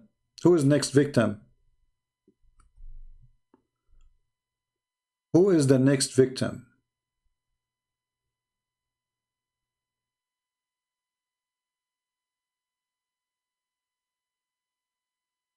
Anyone who will try to defend Muhammad? As you see, you fail miserably. Each time you try to defend him, you fail miserably.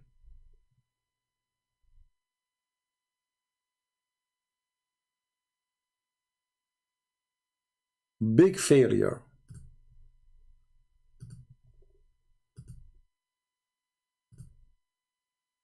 The prophet who was bewitched, how he can be a prophet, how we can trust that he see an angel, how we can trust that he knew God, how we can trust that he received revelation from God. He is bewitched. Muslims saying that was. Muslims in their books saying Muhammad was bewitched.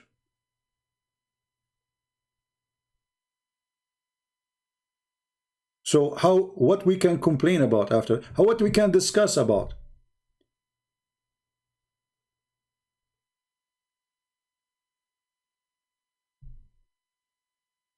Bamsi will call me. Okay, give me a call, Bamsi. Stop posting verses. What is your problem with that verse? You are excited, Bamsi? Huh? What is the problem with those verses you are posting?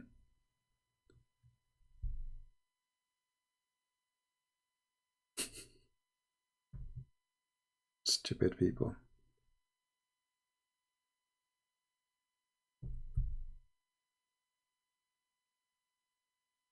Any Muhammadan?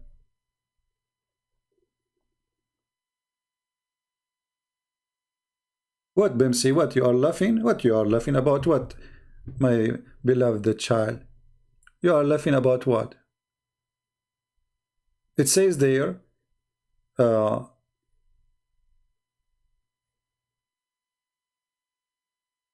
if he married a woman, this is about a slave girl, right?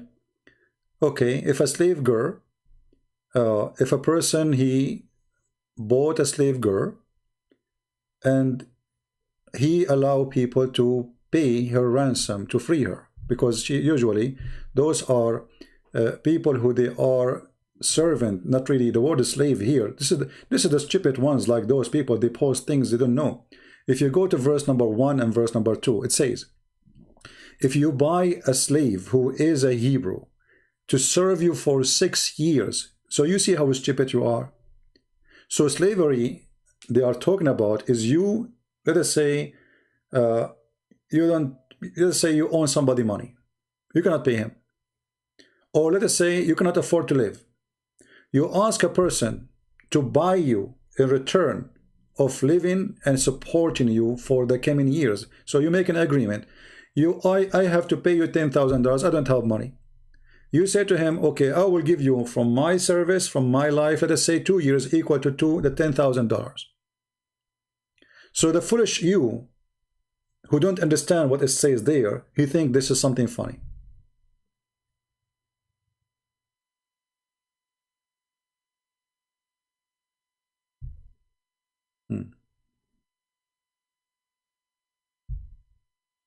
Now, do you dare to call me? I will ask you the same question about your prophet. When you're a prophet, he captured women and he raped them. Did he give them a freedom after 6 years? Did they offer themselves to be slaves? Or he raped them and he killed their husbands?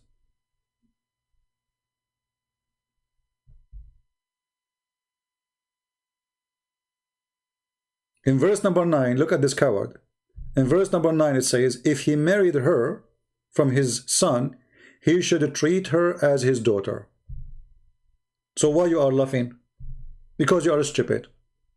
Ha ha ha ha ha ha ha ha ha ha ha ha ha ha ha. Stupidity is amazing. Garbage in, garbage out.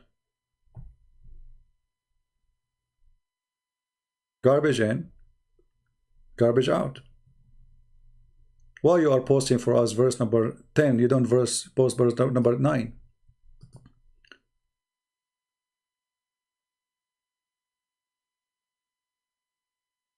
Coward. Like Muhammad. Anyway. Any Abdul?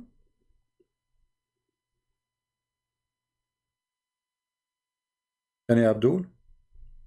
My friend, scribe. We know this hadith, but we are not talking about this topic now, my friend. Okay, no problem. We can talk about it different time.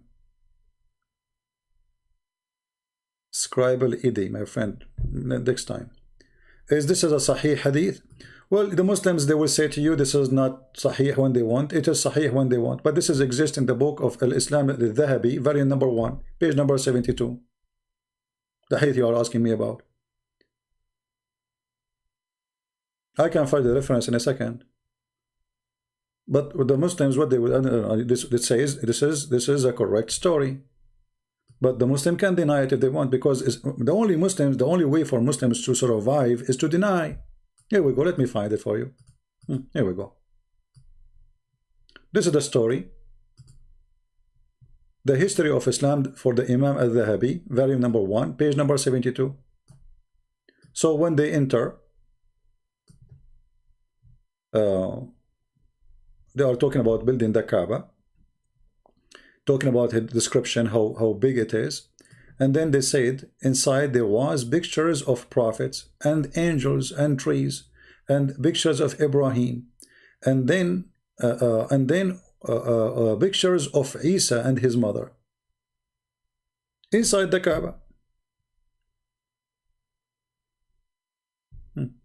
Translate to English.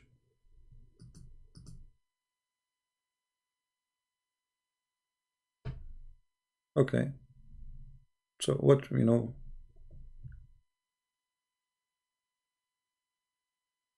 Where is the big picture of Isa at the sea?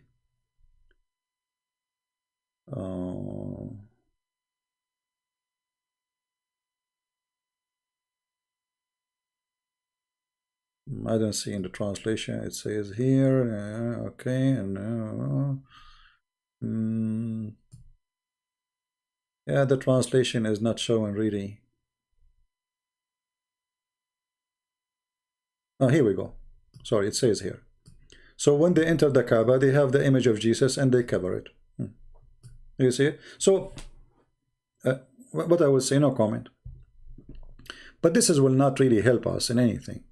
For us, those things is, you know, they are useless. Meaningless in the same time.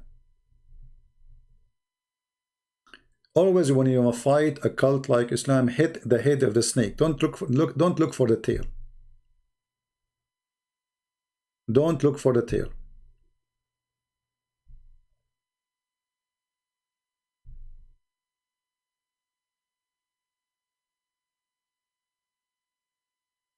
This guy Besmi is a kid. He don't dare to call me. Here we go. My pal talk is open, but he's afraid. He's doing poo-poo in his panty now. For the verses he's quoting, actually, they are wonderful verses. That girl she is your slave. You don't abuse her. You treat her nice, and then if you marry her to your son, she will become like your daughter. So what are you complaining about? In the other side, your prophet, he went to his son's house and his wife, who is a free woman, she is not a slave, and he flirted with the women and then he slept with her.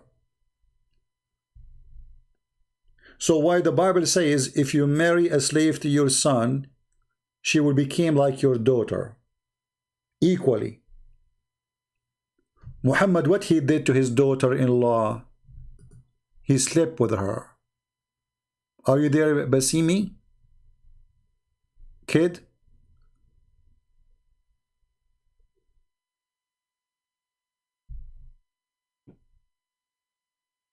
Anyone? Just ignore him, just a kid. All right. So our video should be over from 2 hours, 3 hours ago. And, you know, here we go. We still going. But it's fun to answer Muslims. Basimi Bey is a part of a black-only Muslim group called the Moors. How you can be a Muslim and you are black? I mean, who in the world, how a black person can accept to be a Muslim? Islam is anti-black people. The Quran says only white people will enter heaven. The Hadith says Allah created white to go to heaven, black to go to hell. How you can be a black person and you follow Muhammad?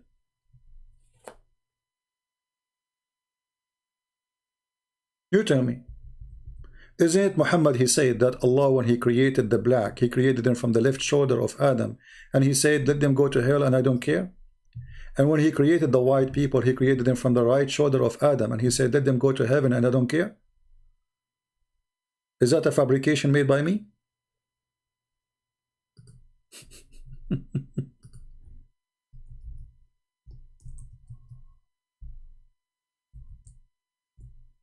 There's no person, he have little dignity and little knowledge, because dignity or knowledge, you know, either you have knowledge and then you lose your dignity if you deny what is the knowledge saying. Which one is you? Which one is you? The one who have no knowledge or the one who have no dignity? If both, that even is more stupid.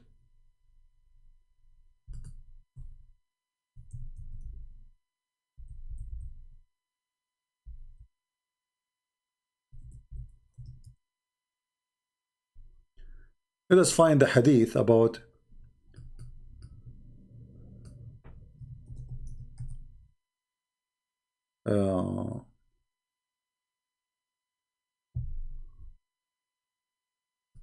here we go. A black person and he is a Muslim. The Muslim, they keep talking about Bilal. Bilal, he died and he's a slave. Poor guy. Muhammad never freed him. Allah Messenger, peace be upon him, this is at-Tirmidhi.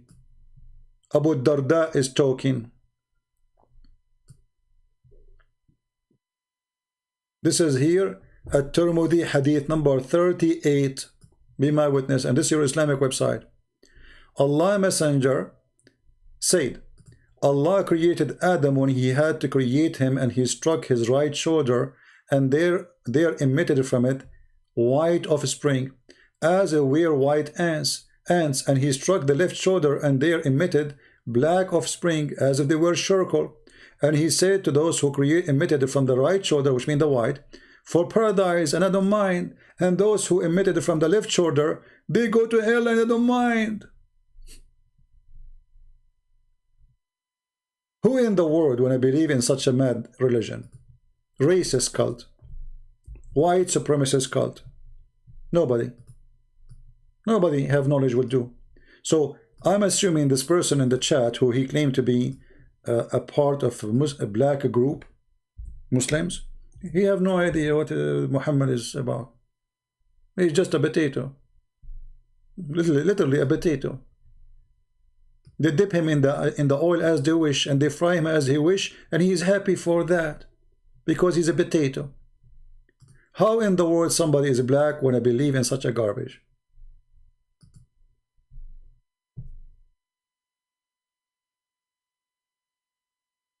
Islam is anti-black. Isn't it the Quran says Allah will make only white people go to heaven? All believers will be white, all disbelievers will be black. And this is Quran.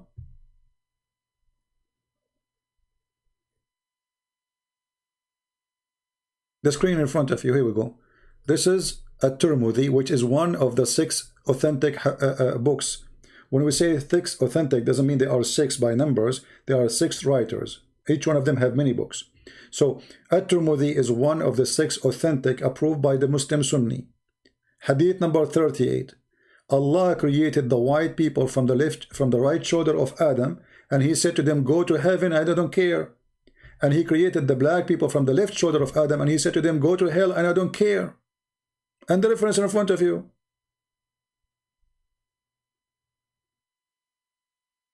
And then you say to me, you are a black who believe in Islam. Why?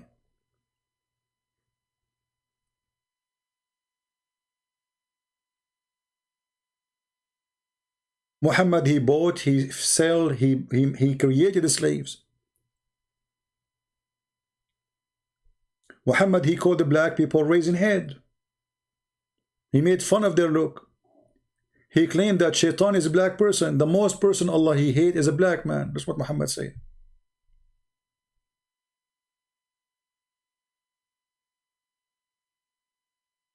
Any comment, Basimi? Or you want to play dead now?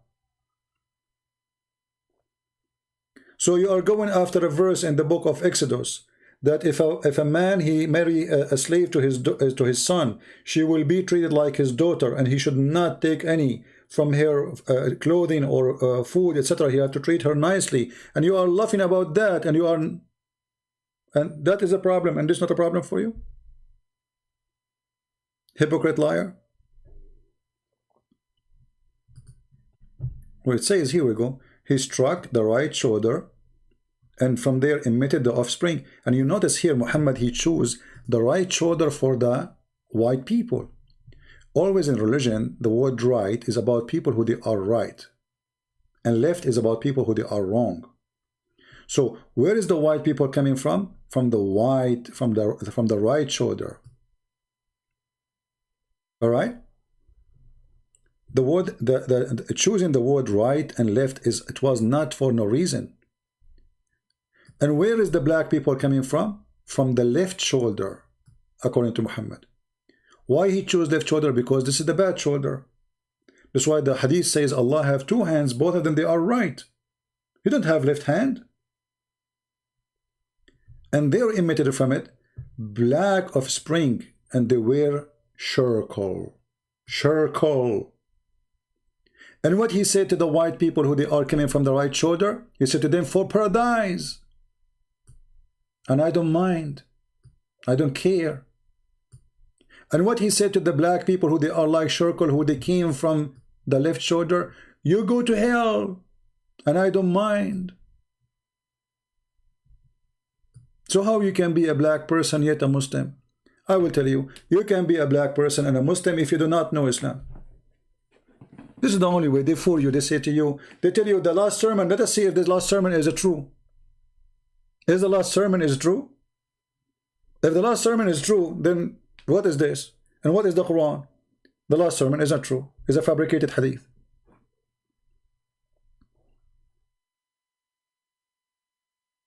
With Jesus, there is no free, there is no slave. There is no Greek, there is no Hebrew. There is no white, there is no black. There is no Asian, there is no African. For all is one by his name. With Christ, for God he loved the world, not the white people, not the Hebrew people, not the Middle Eastern people, not the Asian people, all the world. All the world. For God he loved the world, so he sent his only begotten Son.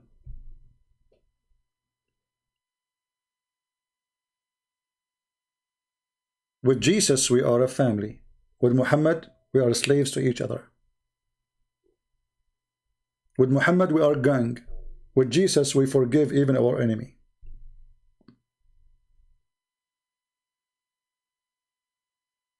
So when somebody claims to be a black person yet he's a Muslim, he is just fooling himself.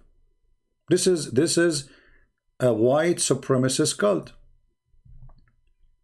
Go watch the video of Sheikh Mink, who was talking about how Muhammad was so white. Not this guy, the other video we play for you. He was what? He was so white. They are proud about how white he is. You will find tons of hadith about how white the underarm of the Prophet, how white his cheek, how white his face, how white, even it's the hadith says, the one who said the Prophet is black, kill him. So how you can be black and you believe in Islam? If we go in the Quran, we will find the following. Let's go to the Quran. What about the Quran? You will say the Quran is a lie too?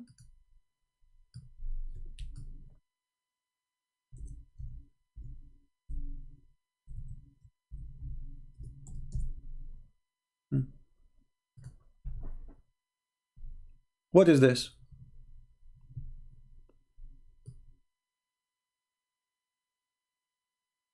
The faces will be white and the faces will be black.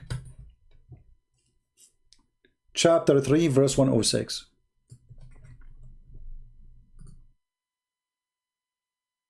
Any Muslim?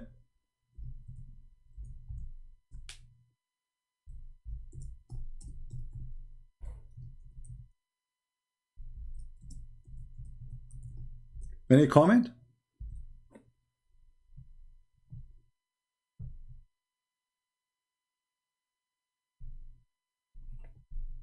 Why the Muslim will be white and all non-Muslim will be black?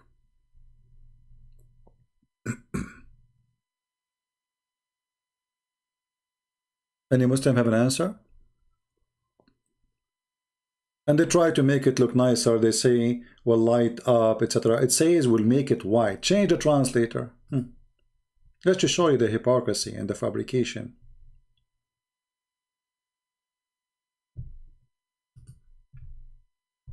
Is Allah going to make our faces white or what? On the day of resurrection, when some faces will become white and some faces will become black.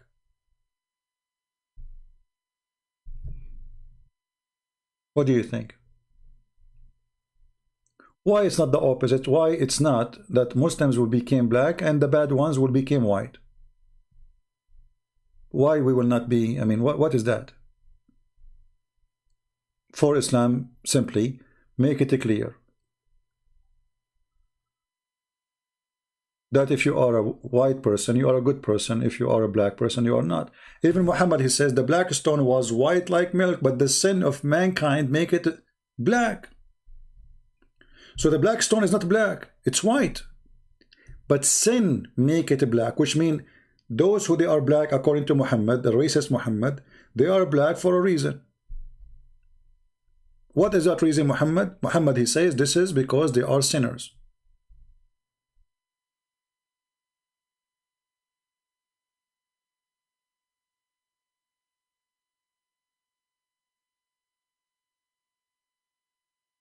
Hmm?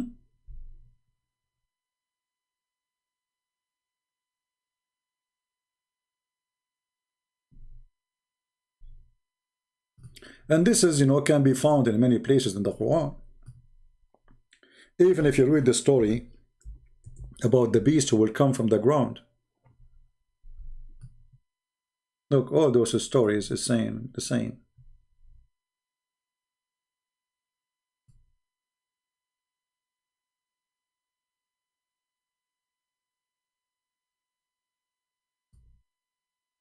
Look at the translation.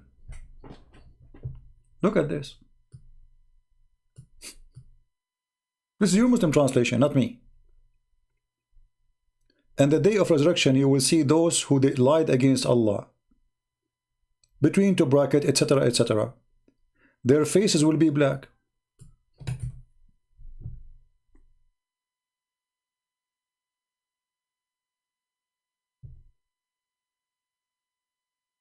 CP, read Sahih Muslim, hadith number. Okay, let me find Sahih Muslim for you, Muslim proper, and I hope you will not regret. I will search for it.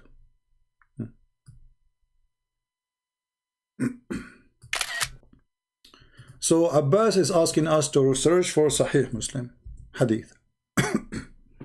So Abbas now saying that the Quran is weak. He don't accept Quran.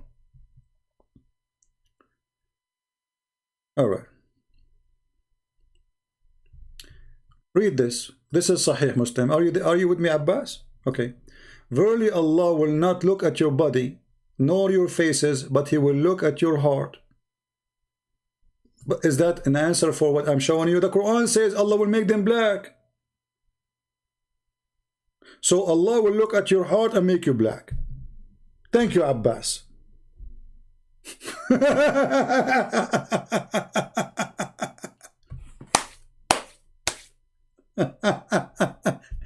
When I say stupidity is amazing, I mean it.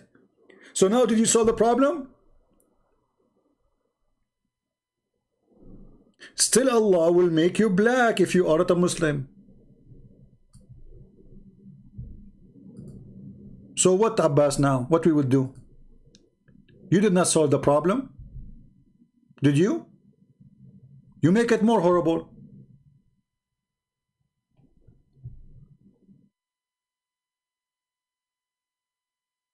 Are you there?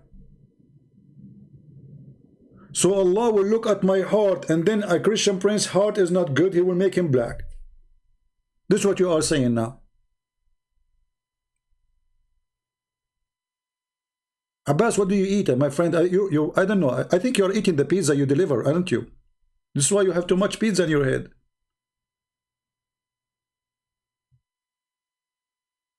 Still Allah will make me black. So what is the point now?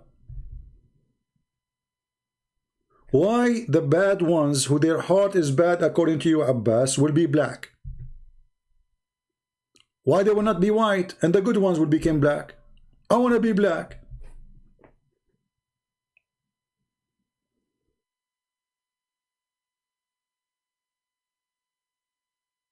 Stupidity is amazing.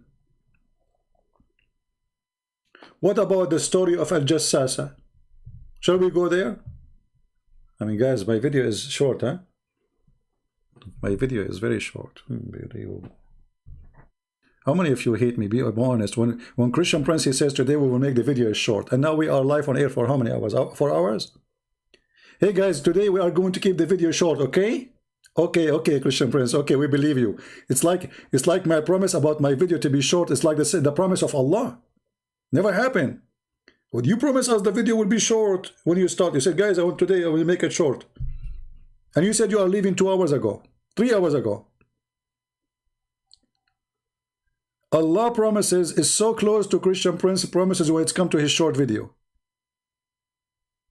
Unbelievable. If we go to chapter 27, verse number 82, you want to die laughing? Do you? Do you want to die laughing?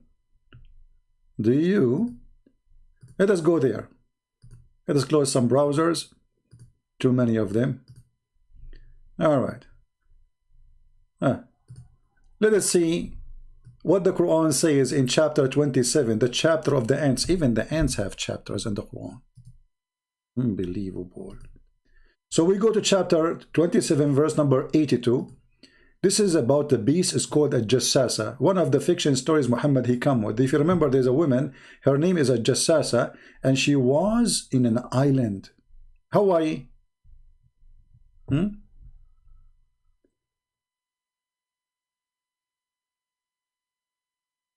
Their illness in their heart. So still, why Allah will make them black?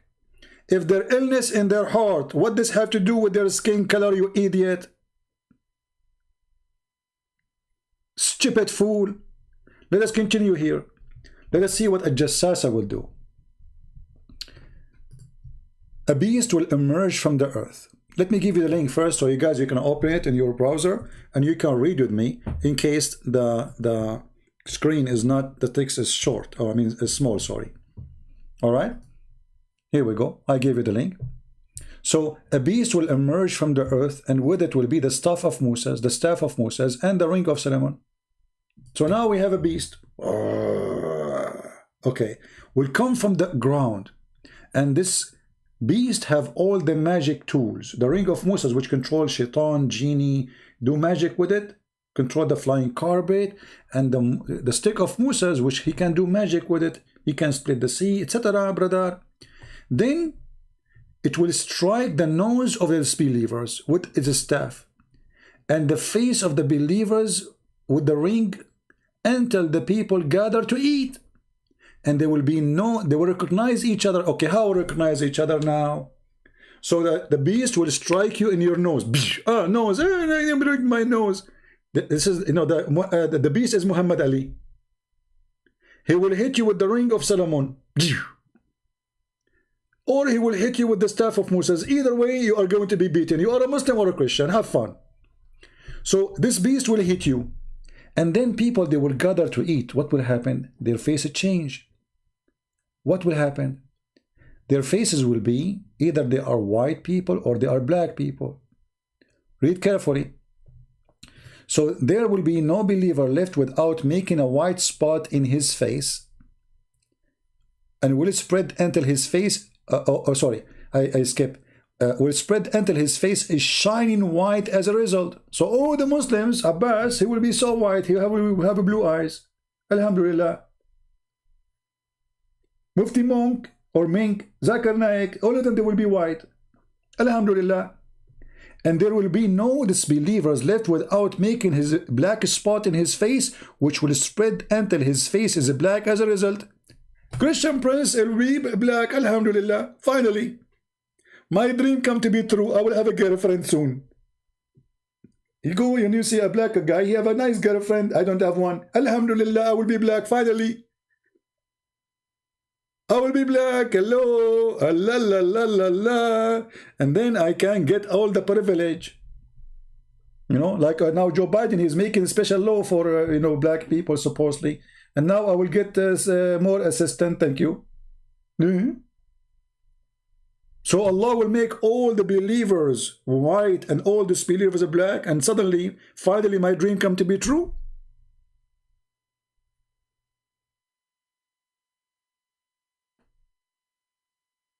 And then this idiot Abbas, he says to us, Allah will not look at your face or your body. He will look at your heart. So if Allah care for the heart only, why he is making people? There's two kind of people in the world, according to Allah, white and black. What about the Asian? Hey Asian, you lost in the field of the rice. Sorry, Muhammad, he forgot about you. Only white and black. What about the Asian? What we will do with them? Even the Asian, Muhammad, he made fun of them. He said, don't fight the Turk as long they did not fight you. Their faces is like people who they are shield hammered by a hammer. He made fun of the face of the Asian.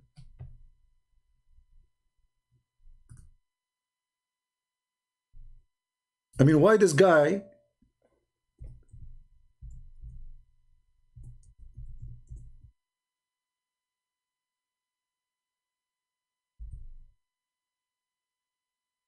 Why this guy, he is obsessed with insult of look of people.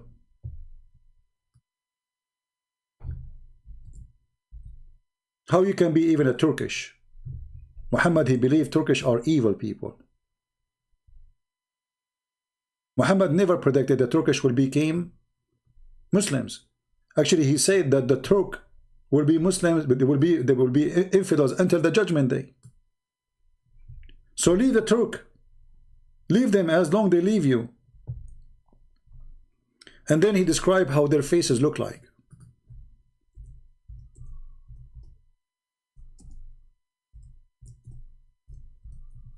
And again, our video is very short. Look at the false prophecy of Muhammad. Muhammad, he promised that judgment day, one of the signs of the judgment day that the Muslim will find with the Turk. This is a sign of the judgment day. Read carefully. Allah Apostle, and this is Sahih Bukhari, so don't tell me it's weak. Allah Messenger said, the hour will not establish until you fight with the Turk.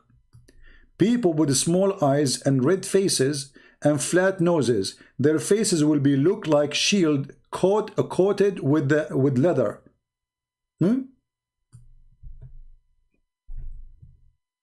hour will not establish till you fight with the people who their shoes are made of hair.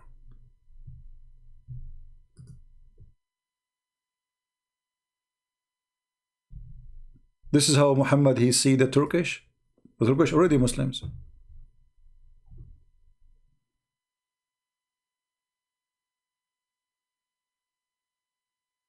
Look at this hadith here. The hour will not be established till you fight the nation wearing hairy shoes, until you fight the Turks, who will have small eyes and red faces, flat noses, and their faces will be like a flat shield.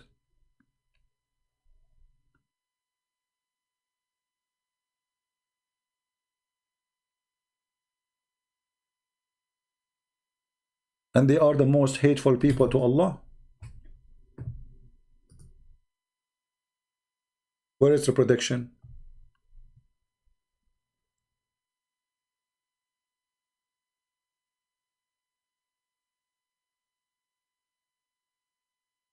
Hey, Abbas, did your prophet say that the black stone was white like milk and then the stone became black from the sin?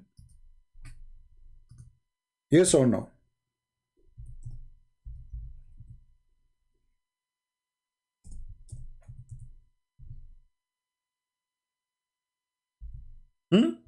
Yes or no? So clearly Muhammad saying that when you are clear of sin, you are white. The more sin you do, the more black you are. Faithy Muhammad. Is that me saying that, or is that a Sahih hadith, or this is fabricated hadith? Sahih al-Bukhari.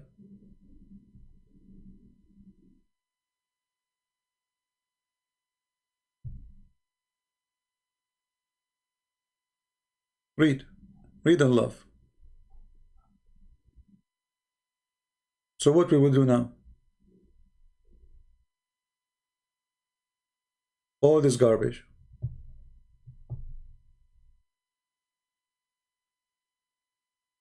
The black stone came from heaven, white like snow. Different hadith says. Let us show it. And then the sin of mankind made it black.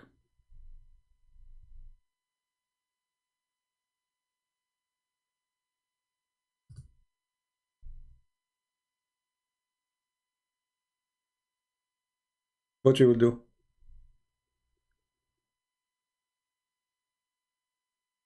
Okay, a Muslim, Abbas is saying, he believed that the black stone became black because of sin. So thank you. You just admitted that the color black is a penalty of sin.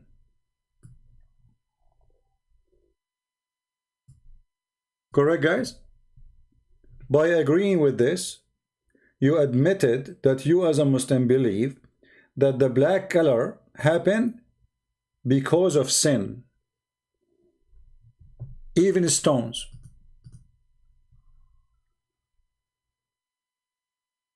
What do you want more evidence that Islam is a racist cult?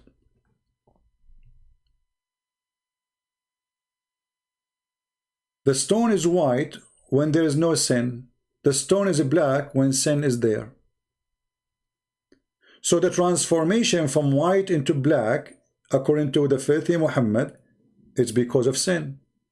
So thank you, Abbas, for agreeing with Muhammad. Why the black stone is black? Because of sin, he agreed. So what make you black? Sin. What make you white? Not to be sinner. That's what you just said.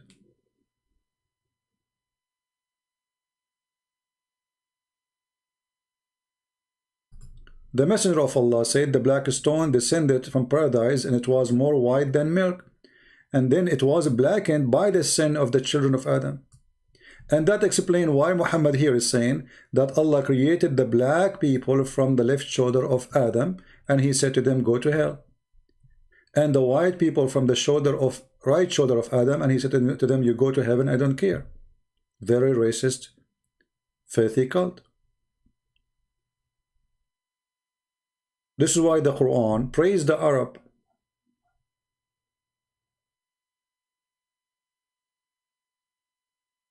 Everything belonged to the Arab. Abbas, his name is what? Is Arab a name. Why? Because he lost his identity.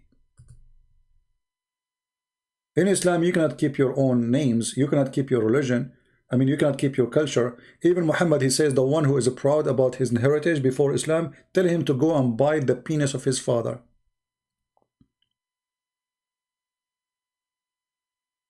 Go what? Go and bite the penis of your father.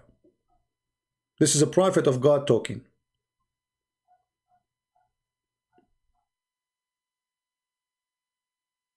Do you Muslims say to somebody who converted to Islam, if he is proud about his father who is not a Muslim, do you say to him the prophet says go and bite the penis of your father? Or you lie to him?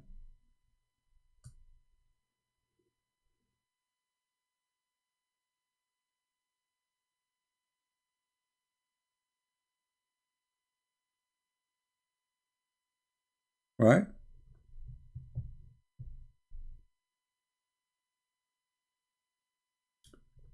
Look at this answer. Look at this. I mean, look at the stupid answer. Look at the stupid guys.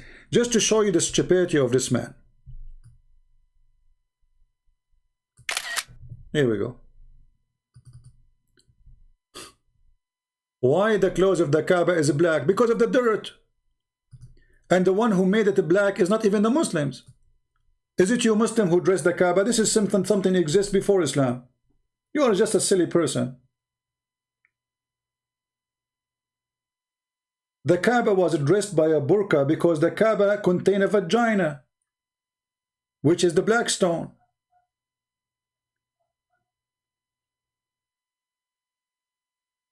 It's a burqa.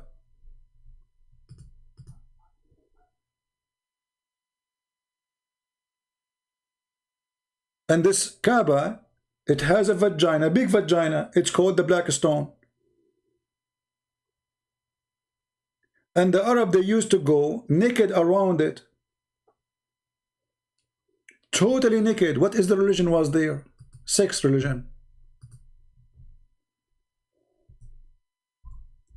Otherwise, I change any Muslim to tell me, what is the religion require people to go naked around the Kaaba? Any Muslim can tell me? Is it me who's saying that? In nudity. They what? They go, the tawaf is not something the Muslim they came with. This is the pagan Arab who used to go totally nude. Nude. In the state of nudity. Do you see it? What is the religion require the people who believe in it to go naked around it? You tell me. Nude, nude. Do you know what nude? And you will not find one verse in the Quran Muhammad complained about going nude around the Kaaba. Any Muslim can tell me why? Why Muhammad did not make one verse against going nude again around the Kaaba? Nude, nude, nude, totally nude.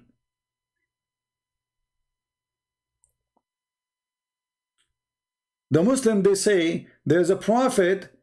He went in the desert and he was nude.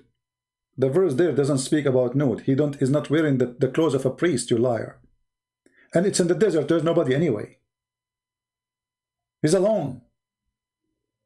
Here we have a Kaaba, the house of Allah.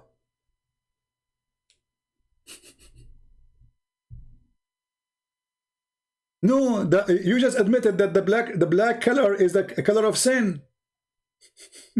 and the closing of the Kaaba is not from Allah anyway. Is it from Allah? Is it closing the Kaaba from Allah?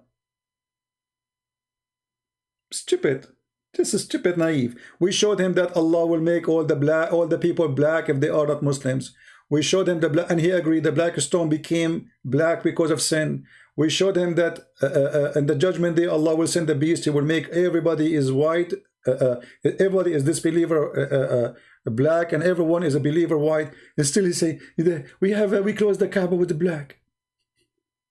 Yeah, this is a pagan practice before Islam. Have nothing to do with you. You copy everything from them. Otherwise, I challenge you to tell me why even you close the Kaaba. Hey, go ahead, tell us why you close the Kaaba. Abbas, I'm waiting for you. Guys, do you think this potato dare to tell us why they are closing the Kaaba? Why? She's a woman? Why you want to close a building?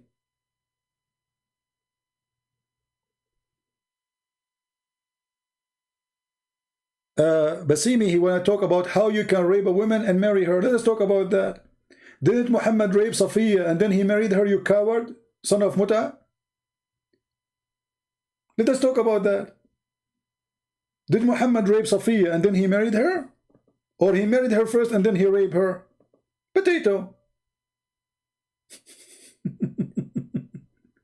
And show me the verse where it says if a man if he rape a woman, he have to marry her. This is a penalty, you coward. It says there, if a man he lay with the woman and she did not scream, that means she agree. Otherwise, the punishment is death. Death. So you are a coward. And you are a liar, like your prophet. Let us talk about it. Let us talk. Why you don't dare to call me potato? You show me a verse, I will show you a verse in the front of everybody. What do you think? Do you dare? You don't. You're a potato. You're just a potato. We are here waiting for you, but you don't dare.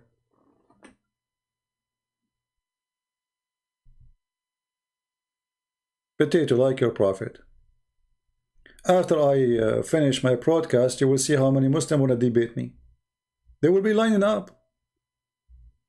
But I am live for 4 or 5 hours, I don't know, 3 hours, 4 hours, less than 2 minutes. Almost in a minute from now, I will be live on air 4 hours, and yet not even a single Muslim want to call me.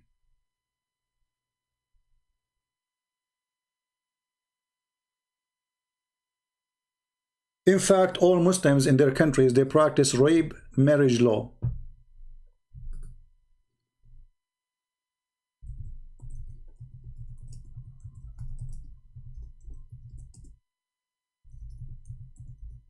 Morocco, Tunisia, Libya, all of you, based on Islam.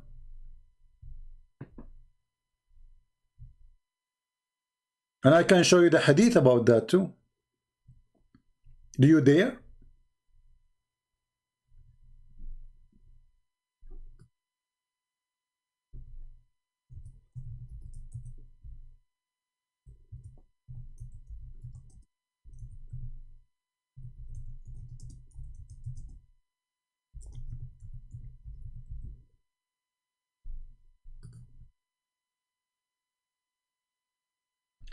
They laugh at us, but the fool, they are the one who practice it, not us. This was thousands of years ago, and if a woman she got raped, nobody will marry her no more. That's it, her reputation is gone. This is what you do today in 2020. Do you see it? And when the Moroccan government, they end that law, the Muslims, they were so upset because they were trying to follow the atheist. Same we can find in Tunisia, same we can find in Libya, same we can find in Egypt, same we can find in Jordan.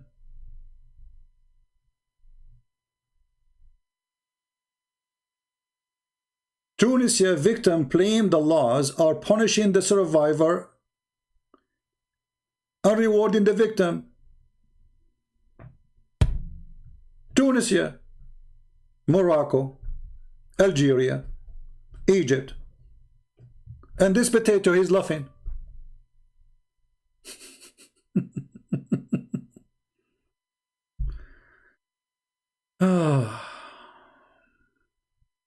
Potatoes. They make fun of how you look like. They don't see themselves in the mirror.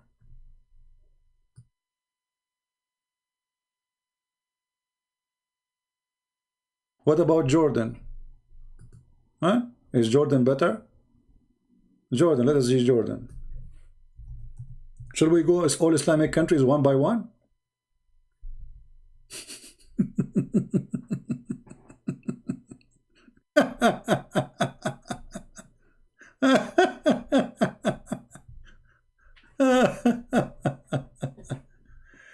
Oh boy. You see it? Oh boy. Just get out of here. Next time you come here, bring us your daddy. You are laughing at yourself, potato. Muta boy. We gave you too much attention. You don't deserve it.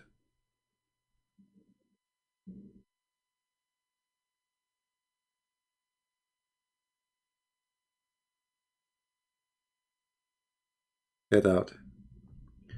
Anyway, guys, I want to say thank you for being here. We will not keep this video. I mean, I don't know how you can download. It's 4 hours, so I think I have to delete it now. Oh, it's 4 hours, too long.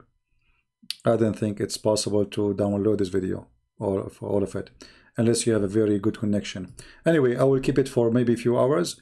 Those who want to download it, they can download it, and otherwise we have to take it down. It's too long to be kept anyway. So I want to say thank you all for being here. And as you see, Muslims, they are in disability, not because we disabled them, but because they have nothing to say. Everything they accuse you with is what they have, not us. They accuse you of rape, they are following the prophet of rape. They accuse you of deception, they are following the God of deception. Everything they throw at you is what they do. And if there is something happen wrong to them, they blame the Jews. In the best scenario, the Catholic. Because this is number one enemy for them. The Jews, number two is the Catholic, not the Protestant.